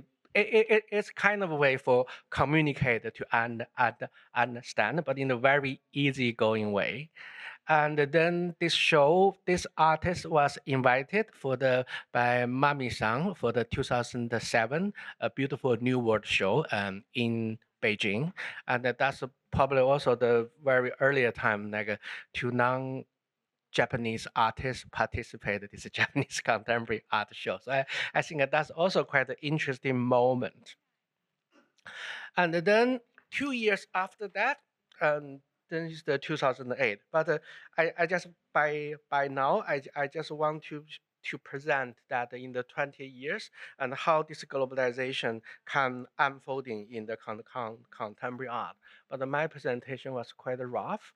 Also, it's quite superficial, and that's why I'm very looking forward to see this exhibition. Maybe many discover the micro story can be found during the research. For example, my research here is just talking about if we put the exhibition as the central, how globalization can happen. But there are still many things we haven't we haven't did enough research yet. For example, what's the connection between the modern Japanese calligraphy and the painting? And what's the connection between the Japanese photograph, which was very strong, and how that have the interaction with the photograph movement in China, and also through the publications, through the education, and how this Japanese art have been circulated. And for me, like something also quite important, like a Moloha and the Chinese sculpture. And there are many things can be talk about here. But I just want to use this great project, Xijinmen, as the ending of my presentation. 2008 was at the same day when Beijing hosts the Beijing Olympics.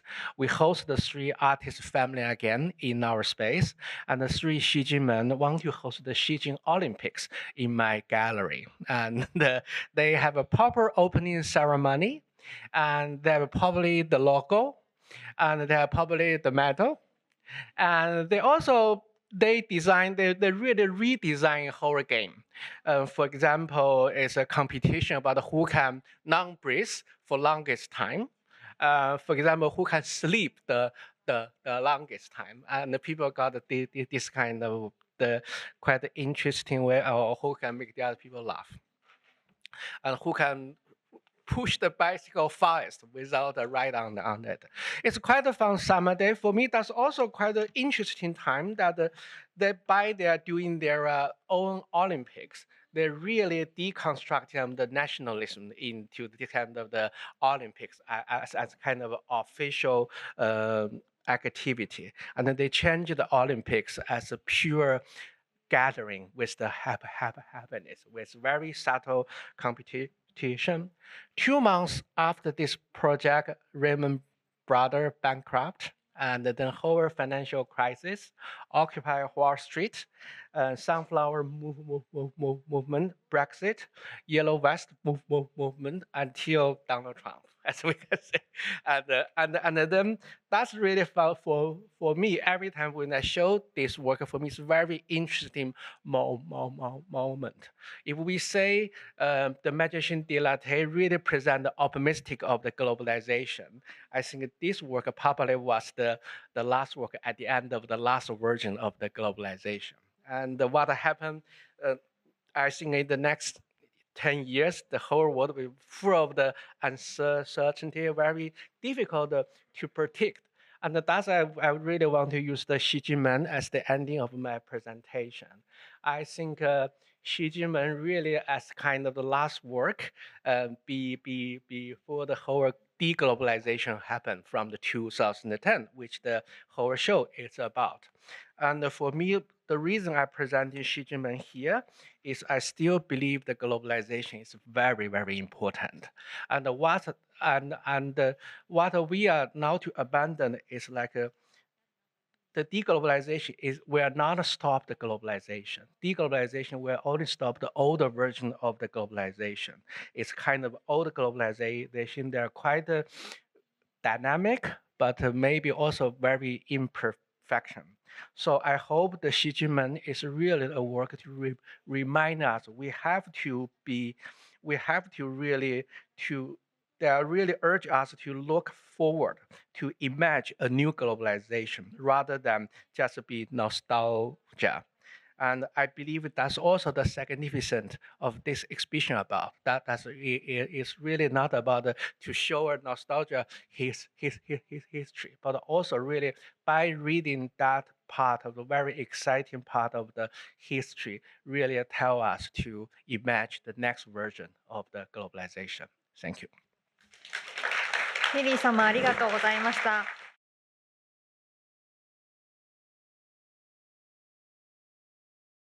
それでは改めて本シンポジウム日本の現代美術の変遷1989年を起点としてを再開させていただきたいと思います。We would like to resume. 国立新美術館と香港エンプラスは来年2025年開催の日本の現代美術展、まだ仮称ですけど、その美術展に向けてこれまで調査やインタビュー So we and M Plus have been carrying out researches together in order to plan this exhibition. So I would like to invite Isabella Tam and Yun Heju, will discuss about this organization of the symposium. Isabella, in the first half, will explain about the organization and structure of the symposium. So I will hand it over to Isabella. So good afternoon. This is Isabella, and first of all, I would like to thank NACT for organizing this symposium and also for this collaboration. I really have to say, for the past year, slightly more than 1 year, it has been a very truly meaningful collaboration, and then I myself also have learned a lot from the colleagues here at the NACT. And so since Doryun has already covered quite a bit about like what is the background of this exhibition and also about like the exhibition online, so perhaps I don't need to kind of like dive into this wordy slide again, but perhaps I can actually summarize what this exhibition is also about. Is looking at Japanese contemporary art inside Japan, as well as how it's seen from the outside. So we are really trying to think about artists who are Japanese, but also non-Japanese, as a way really try to detour. I think this is a very interesting keyword that we've been thinking is like to detour our expectation or our perception of how Japanese art has often or easily been seen, and really trying to really illustrate that the development of Japanese art is more than, is really kind of continuing evolve. It has so much area of international conversations as part of the beginning of this globalization period. So hopefully, we really hope that next year, when you come to see the exhibition, you will feel that Japanese contemporary art is actually more complex than you would expect, and it is very mixed and also diverse as part of the global art history. So this slide you see here is pretty much like the illustrating the early research phase as we kind of start thinking about the exhibition framework. I often call it as like our crazy mind map. So it is piece accept my apology if it's not comprehensive enough, but it really kind of illustrates how we tackle this specific exhibition framework of this time frame of this project, that is 1989 to 2000. That we all, it may sound very distant, but actually it's still a very recent part of the history, and we all know this discourse is still kind of being developed and it will continue to evolve. So what you see here, like the blue color bars on the top, really shows our awareness about the boom of public institution during this period of the time, in particular with like the Hiroshima MoCA, which is the first public museum really focused dedicating on contemporary art in Japan, but also like there are a number of other significant roles that private institutions that are initiated, like including the Asian Cultural Council and also the creation of Fukuoka Asian Art Museum, really kind of not just about promoting, but also really putting Japanese art into the more Asian world community. And then as all our presenter in this afternoon, that with this still kind of quite recent art history, exhibition is often a very important way to an important way for us just to take it as a reference. So therefore, when you look at a little bit down to the number of the example, that we really want to kind of show like how we really kind of try to research and look into some of the very important moments, really seeing the turning point of how Japanese contemporary is being seen. So for example, it really included like the Venice Biennale from 1998 onwards in the Aperto series, the Miyajima, Tatsuo, and also Morimura Yasumasa. They were really kind of having being the first contemporary generation artists shown on the international platform. Next is also like you see in the 1990 that Matsui Chie, the first contemporary Japanese female artist, also showing in the Venice as well. And then alongside with a number of the exhibition that Kamiya-san and also Pedia has mentioned, and also Kathy has mentioned, like under construction, and also like the cities on the move and cities on the move, that we're really kind of beginning to see that Japan is also kind of part of this global community. And the bars at the bottom, really kind of, the bars in the bottoms in orange and also in purple, really kind of showing a little bit of our research about like the phenomena of the or like characteristic that really stands out or really kind of being discussed in Japan at that period of the time. And I think these kind of far from comprehensive mind map, it really is very helpful to reaffirm our decision for the exhibition framework to really kind of try to capture a diverse artistic practice. If you look at that, it's about, you can see practices in Tokyo, but also outside Tokyo, like in Osaka, in Kansai, also even in Yamaguchi on this map, but really trying to capture the diversity of artistic practice and exchanges happens inside Japan, but also outside as well, and really helping us to informing us the way what defines about Japan at that time, or how art really enabled the building of a network of communities inside Japan and also with its neighboring partners in Asia.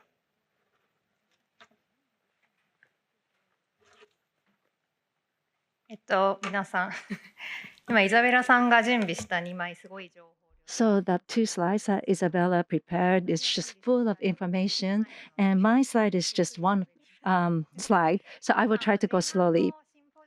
So in the first half of the symposium, I think you have begun to realize listening to their presentations, we, the curatorial team, is aiming for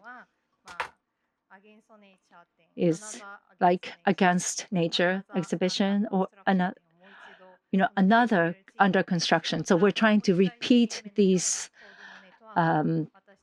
exhibition, and we also want to realize this exchange network like that Xi Jinping. So as Kamiya introduced, between the 80s and 2010s, there were many international exhibitions, and we want to reference them. We want to learn from them, and based on that, and build a new international exhibition from a meta point of view. Having said that, Doryun and Isabella and myself, we are not all Japanese,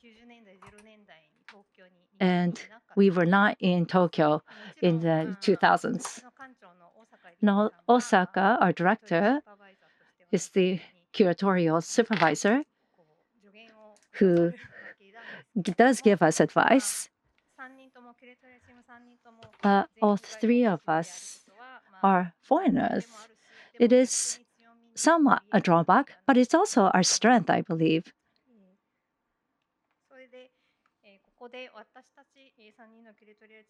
So the three of us, the curation team, have developed a selection criteria. It's a very lax criteria, but largely speaking, we look at Japan's relation to the outside world in the context of the relationship with overseas. To be more specific,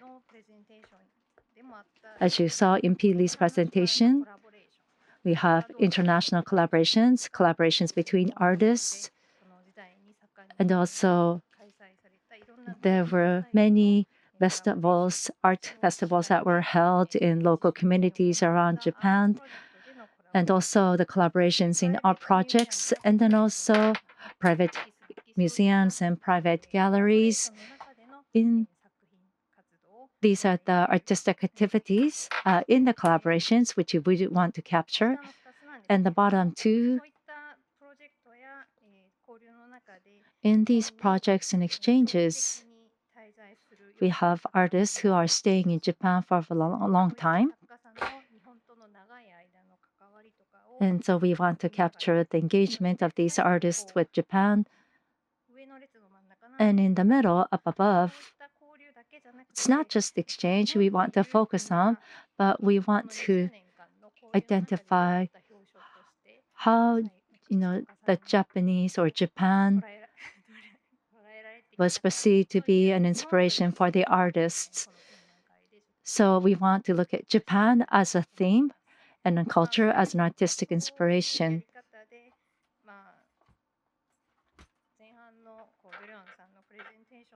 So as Doryun said at the beginning, with this approach, we will be multifaceted and we will be able to build porous network. And hopefully we'll be able to present that. So that is all from me. Thank you. That's all from me. Well, thank you very much. So we would like to have a roundtable talk with the three presenters and the three curator team. It's a roundtable discussion of all six of us. So I invite all the six speakers to the front. Okay, so thank you again to the three main speakers for being so generous with the thoughts and knowledge. We have a pretty broad topic here. How has Japanese contemporary art changed since 1989, which is, of course, a topic that we could have 3-day symposium. And then we really didn't dictate what each speaker was going to cover, but then I think it was very clear that each presentation was in many ways very personal. And then they all intersected with each other in interesting ways. So I thought maybe we could try to unpack a little bit, but hopefully everybody who's on the stage can jump in and ask questions and sort of bounce ideas off with one another before we open it up to others, because there are also, I can see, very knowledgeable and experienced and curious people who are sitting in the audience. One thing that I was thinking about, because each of the speakers, as well as myself and Isabella and Jihye, touched upon important exhibitions that have already happened, presenting Japanese post-war or contemporary art inside Japan, but also especially outside Japan. So maybe I will start by asking all of you about the impact and resonance of these important exhibitions and projects, as well as continuity and accumulation. What I mean by that is that exhibitions that were mentioned, whether it was 1985 Museum of Art in Oxford exhibition that David Elliott did, or Against Nature from 1989-1990, Scream Against the Sky, Magicien de la Terre, all of these exhibitions were mentioned. And I think these became an important occasions that introduced art from parts of the world, including Japan and China, perhaps, that had not been on the radar, mainly in the Western world, really. So at that moment, there's clearly certain impact and maybe even certain ripple effects. But I'm asking, in my mind, do they accumulate and do they continue? This awareness and the impact, the cultural impact. And then let me just add a little bit why I think that, because when my proposal to do the Tokyo 55 to 70 exhibition was accepted at MoMA, the first thing that I did is to go back and look at the database and go into the storage to discover that there are hundreds of works that were made in Japan in the 60s that had already entered the museum collection. But then they didn't see the light of day after this one exhibition that MoMA did about painting and sculpture. It was called New Japanese Painting and Sculpture from 1964, 65, 66. So that really made me realize that the MoMA was a much more internationalist institution in the 60s.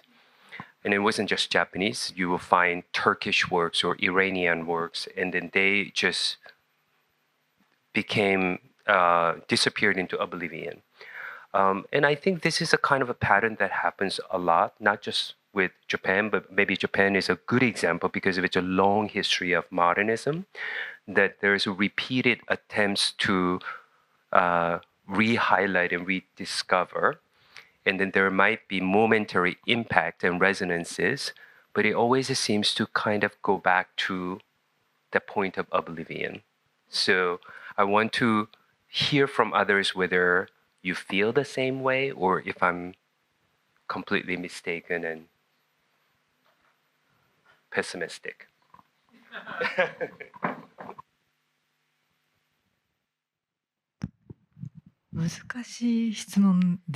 That's a difficult question. I'm sorry. Because having to respond in different language. Hearing in Japanese, yeah.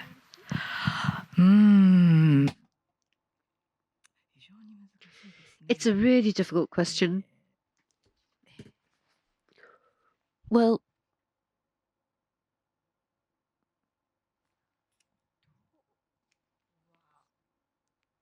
sorry, I'm really blank now. That's what can I say? concerning Japanese contemporary art, putting that into a verbal format for dialogue or dialectics is something that the Japanese institutions have not really been able to done, which is to create the text-based dialectic. For example, Haruichio, Chiba Shigeo are examples of major thinkers and authors. However, we haven't really been able to link them all together. We actually have many alternative readings or takes on Japanese art history, which actually makes it very difficult to see an orthodox time frame or an orthodox or the actual formal art history. Which is why Alexander Monroe's catalogue has provided, in effect, an alternative history timeline.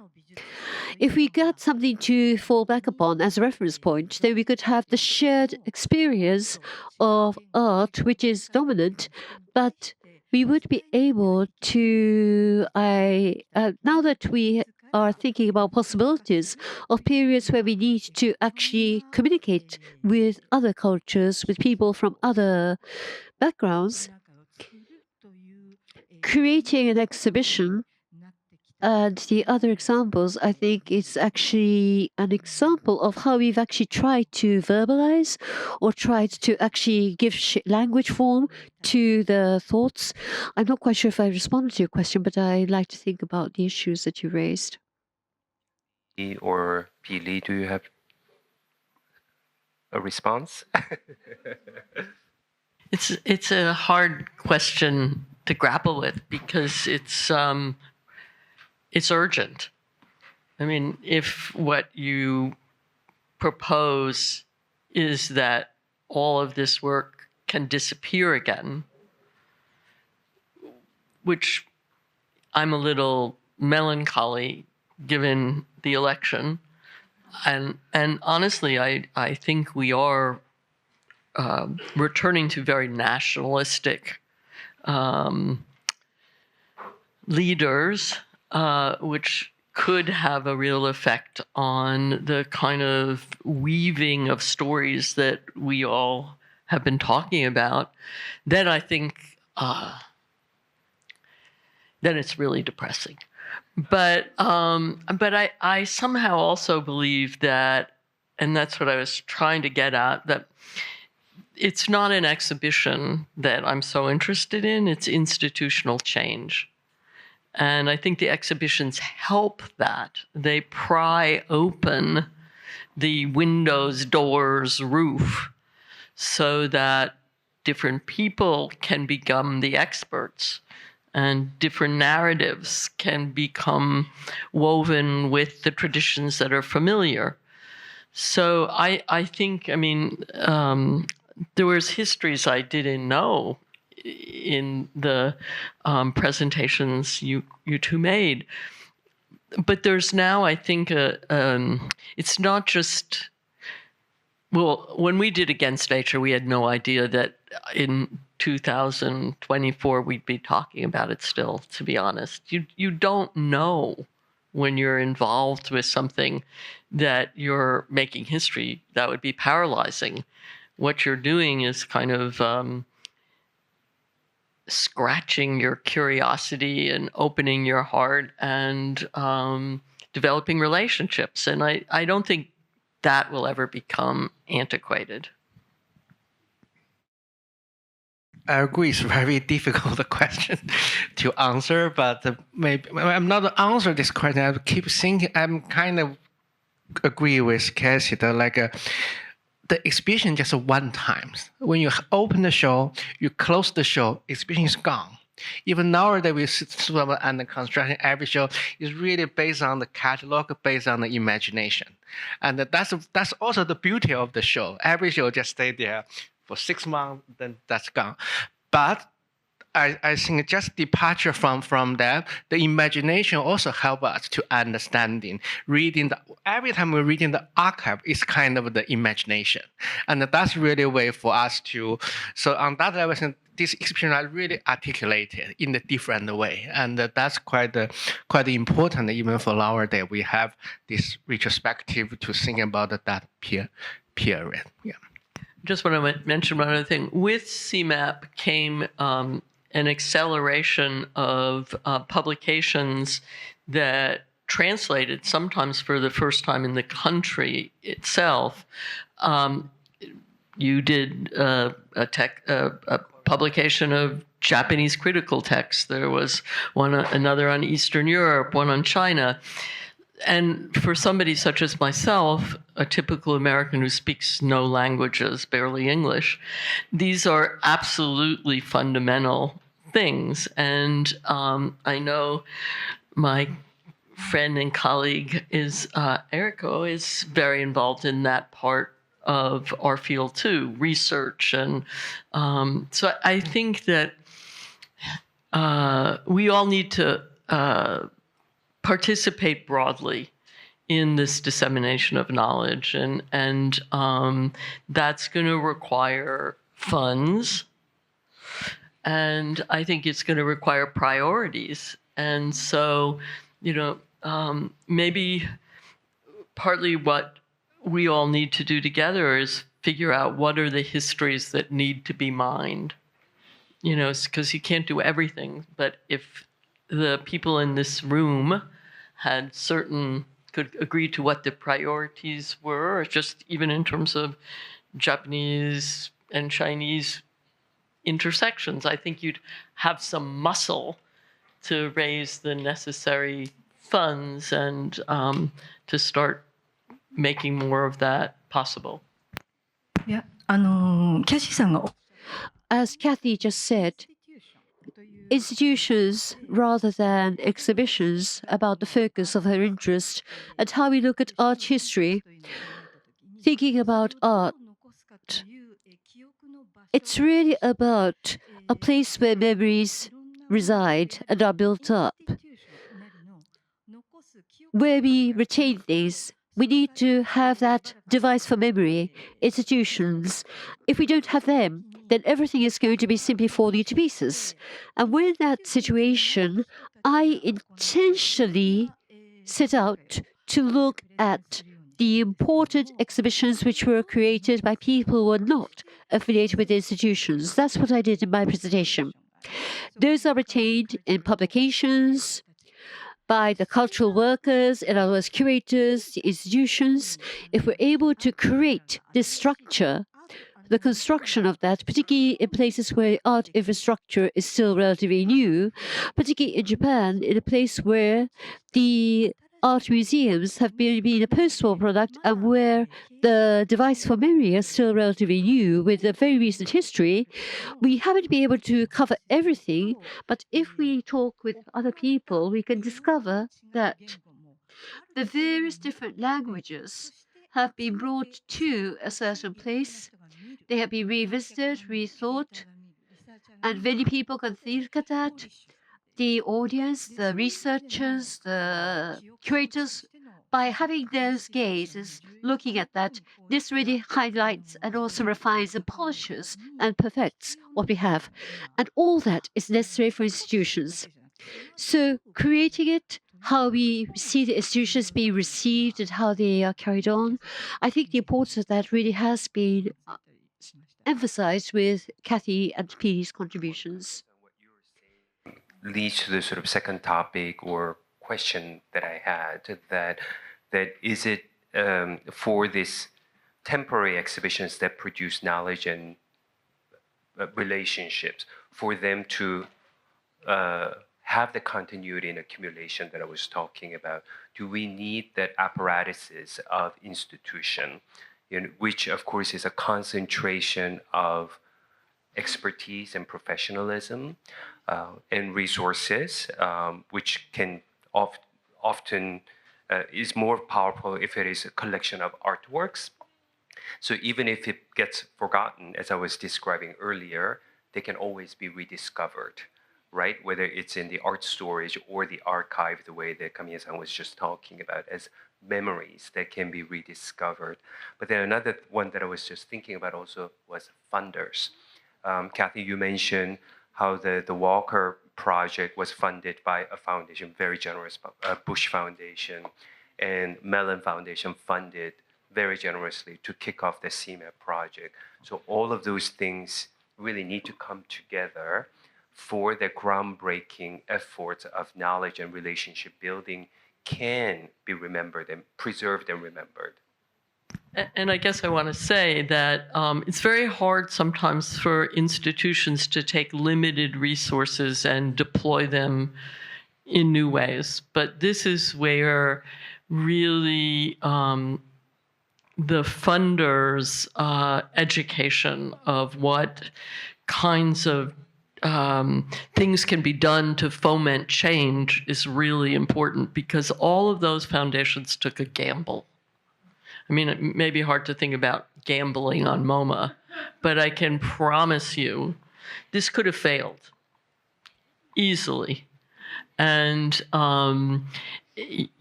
so if there are any funders here, I want to reiterate that success comes in many guises, and success may be failure. It may be that you don't discover the answer that you thought you were moving towards, or that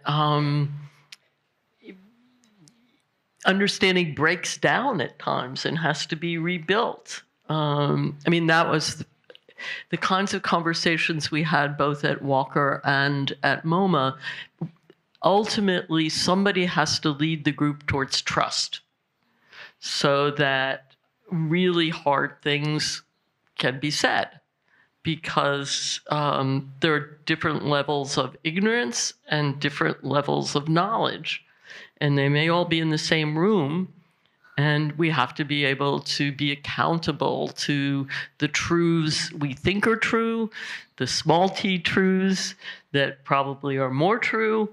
And so I think I believe in institutions, but institutions really require elevated funders, funders that are belong in the same neighborhood, you know, or interested in the same kind of civic pushes. But the one thing I want to just say, though, as an observation, I mean, I've been back several times, of course, since Against Nature, but this trip to Japan, I was so impressed with the level of quality in the museums. I mean, the two exhibitions here are impeccable, risk-taking, difficult, urgent, political, sexual, beautiful. They're extremely well done. So I think that the quality is here, you know, the quantity is here. And somehow I think maybe what you all are doing is about providing another step towards confidence in the histories, in the institutions, in the people.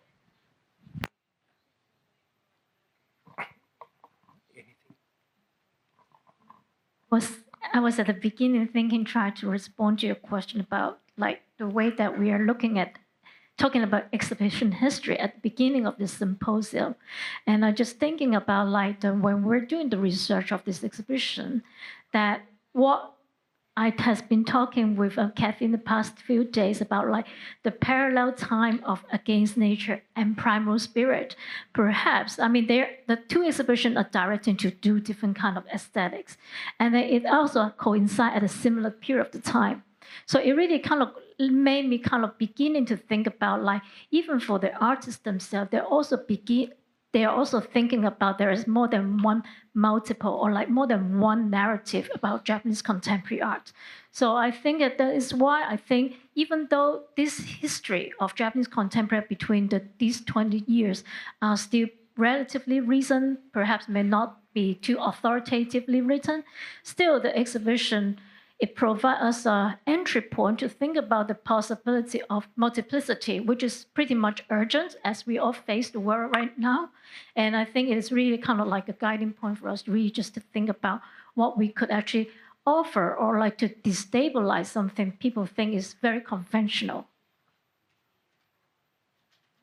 I think that sort of segues into another thing that I was a bit ruminating on. I think there was interesting seeming contradiction to how, Kathy, you used the word global, where you said in your talk that you became increasingly skeptical or suspicious because of its imperialistic implications, or perhaps realities, we should say. And then, but we are all very thankful to P. Lee that I think that he sort of ended on such a hopeful note about the continued belief in global. But I think there is a perhaps interesting, maybe real contradiction in a sense that we're clearly seeing the world fracturing. That's just a reality. I don't think that we can now say globalization in the sort of glib and naive way that we used to, certainly maybe at the time of the when latitudes become formed, right? In the early 2000s, the world is a very different place. But at the same time, I don't think anybody would disagree that or at least on this stage, that our effort as a non-Japanese curators looking at Japanese art with the assumption that we will all benefit by not defining it territorially or nationally. So this continued efforts to crack open nationalism I think is in a very interesting friction at this moment of the reality of the re-entrenchment, regionalism, and rising nationalism. Let's be honest about it. It's not just this week's phenomenon. This has been going on since Brexit and rise of nationalisms in Europe and across many other parts of the world. So I guess what I'm suggesting is that at least in our field, we seem to be holding on to the hope that we want to be global, we want to be post-national, and then thus we're doing these kinds of efforts. But then the forces that are in the world are moving in the opposite direction. Seems to me we're just following artists, and they've always been counter to the status quo. So maybe that's really our job, is to follow artists. It's beautiful. Yeah. あと、ドリアンさん。 And then Doryun said a few things: the global, the concept, the regional, and multiple narratives existing in parallel. Those words inspired me. So how we face history, and then how we actually convert everything into history.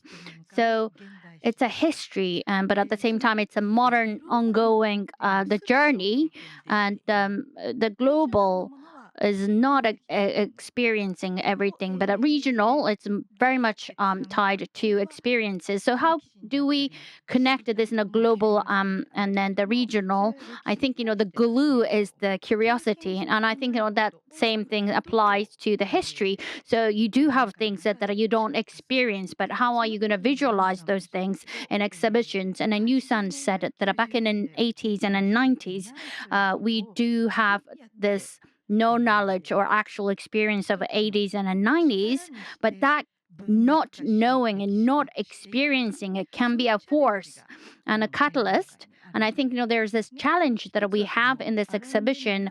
So Alan Millen, the Hiroshima Monument, that there was this, the phrase saying that you didn't see Hiroshima, but there is this reply that I've seen it, and then there was this, the dialogue saying that, you might have seen the Hiroshima of now, but you didn't really experience it back then. So what is experience? And if you don't experience something, you can't make it into a history. You can't make it into an exhibition.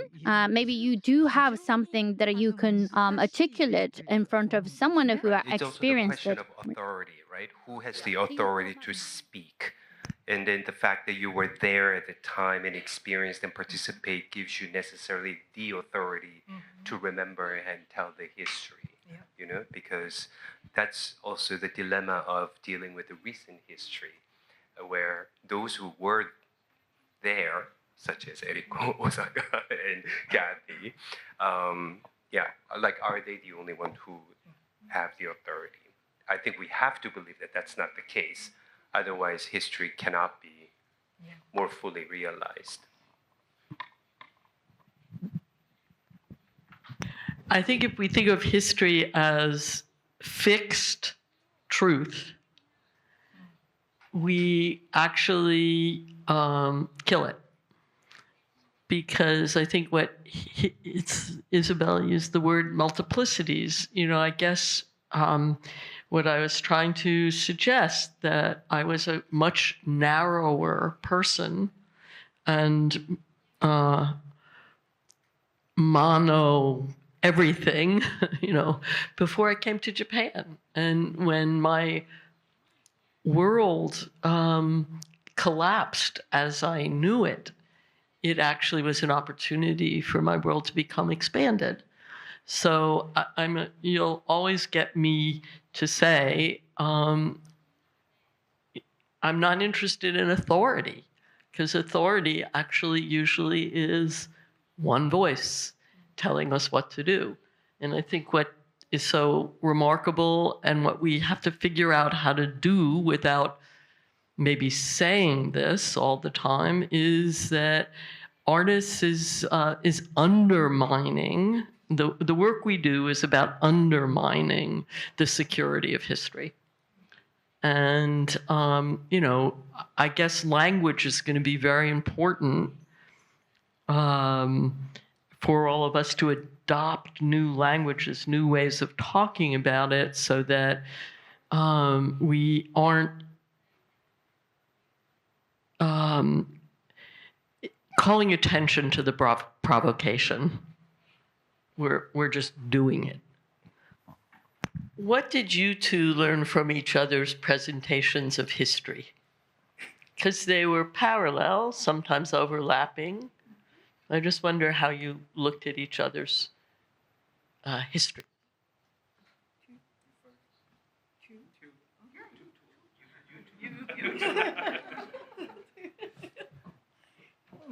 History or the national? Was something left out? Was questions raised by the way you mapped histories? Since you two were the historians.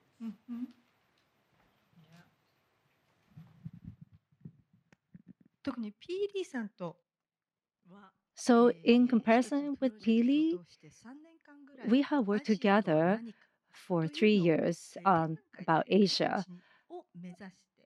It was an exhibition, and it was just using Roundtable to present the contemporary art situation of each of the countries. So we started off with that.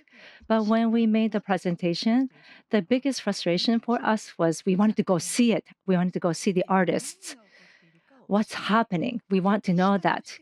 Is it not as a historian or what's written? We wanted to see what's happening there right now.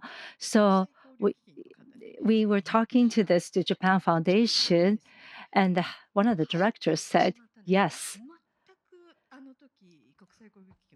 Japan Foundation was not ready for this. We're not prepared for this, but they were very gracious with us and they accepted us. So it wasn't so much in writing, but it was in conversation between the two of us. We went to the site and we met the artist and we came to learn and know. So this isn't so much a history, but it's experience. So it's an art history as an experience. That's my thinking. Yeah, I still think the whole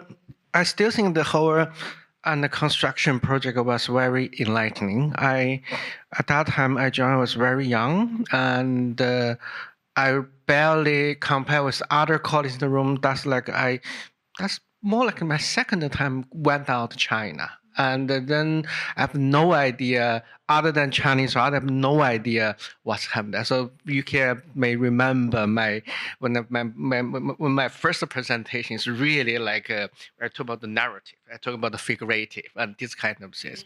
But the whole process, we went to many places and we talking about the different explanation and details, and that really shifted my idea. And that's really very important trip for me to really think about, try to understand the Chinese art from more big culture map. And then that's really, I found you only can do that.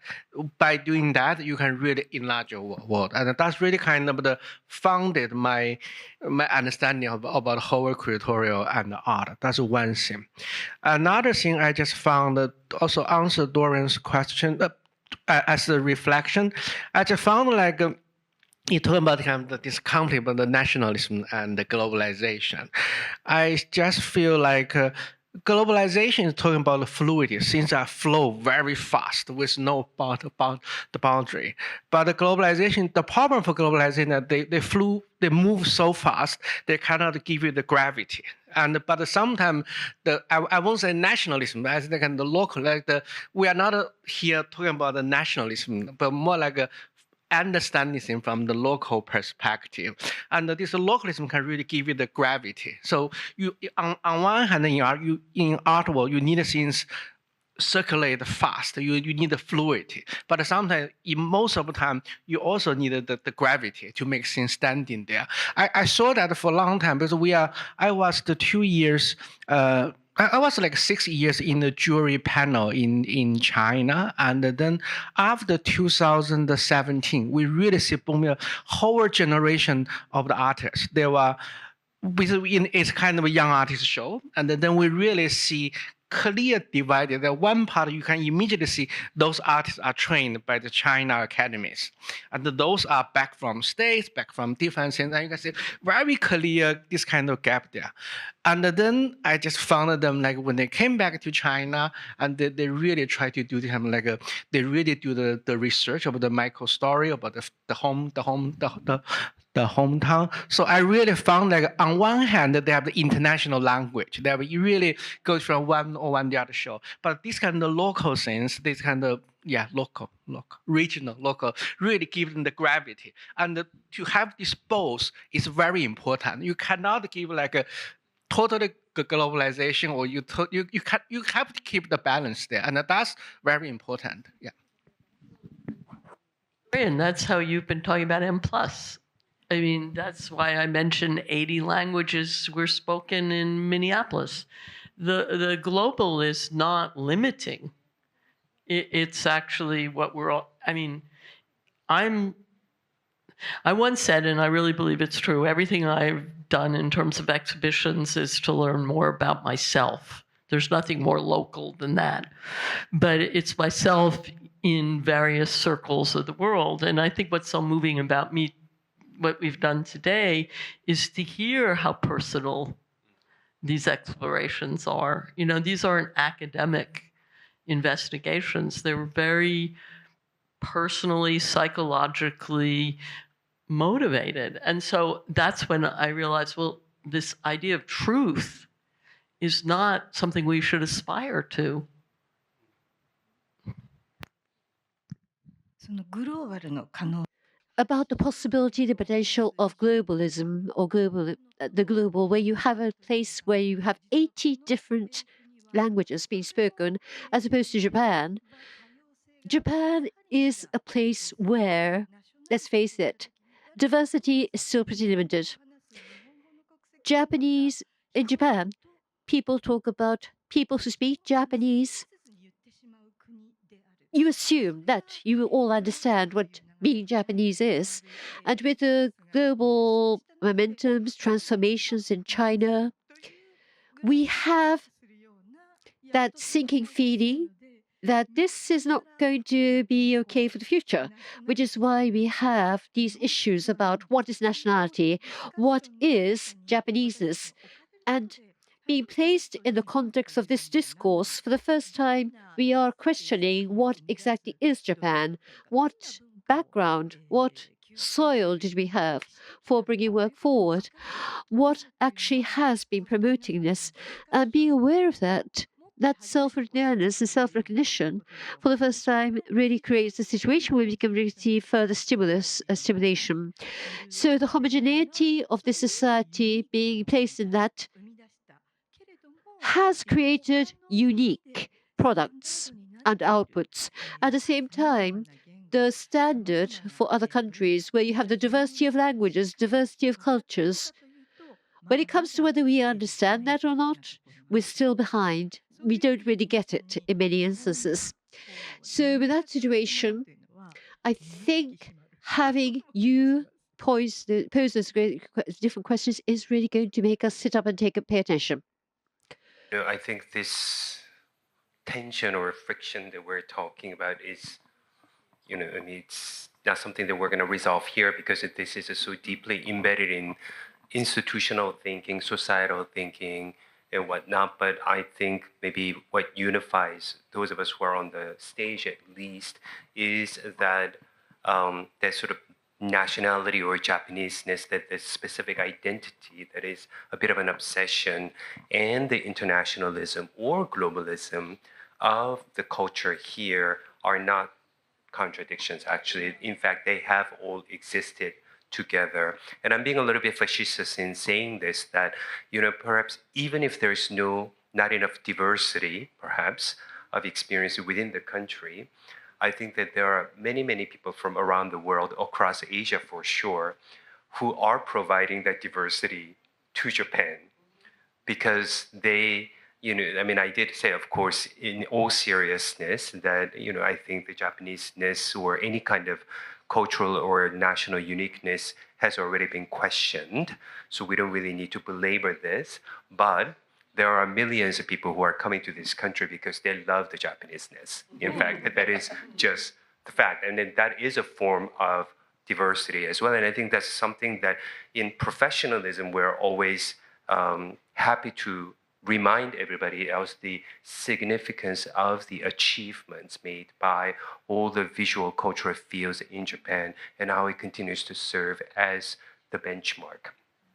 And then also one thing not to forget is the provision, like a visionary provision of resources.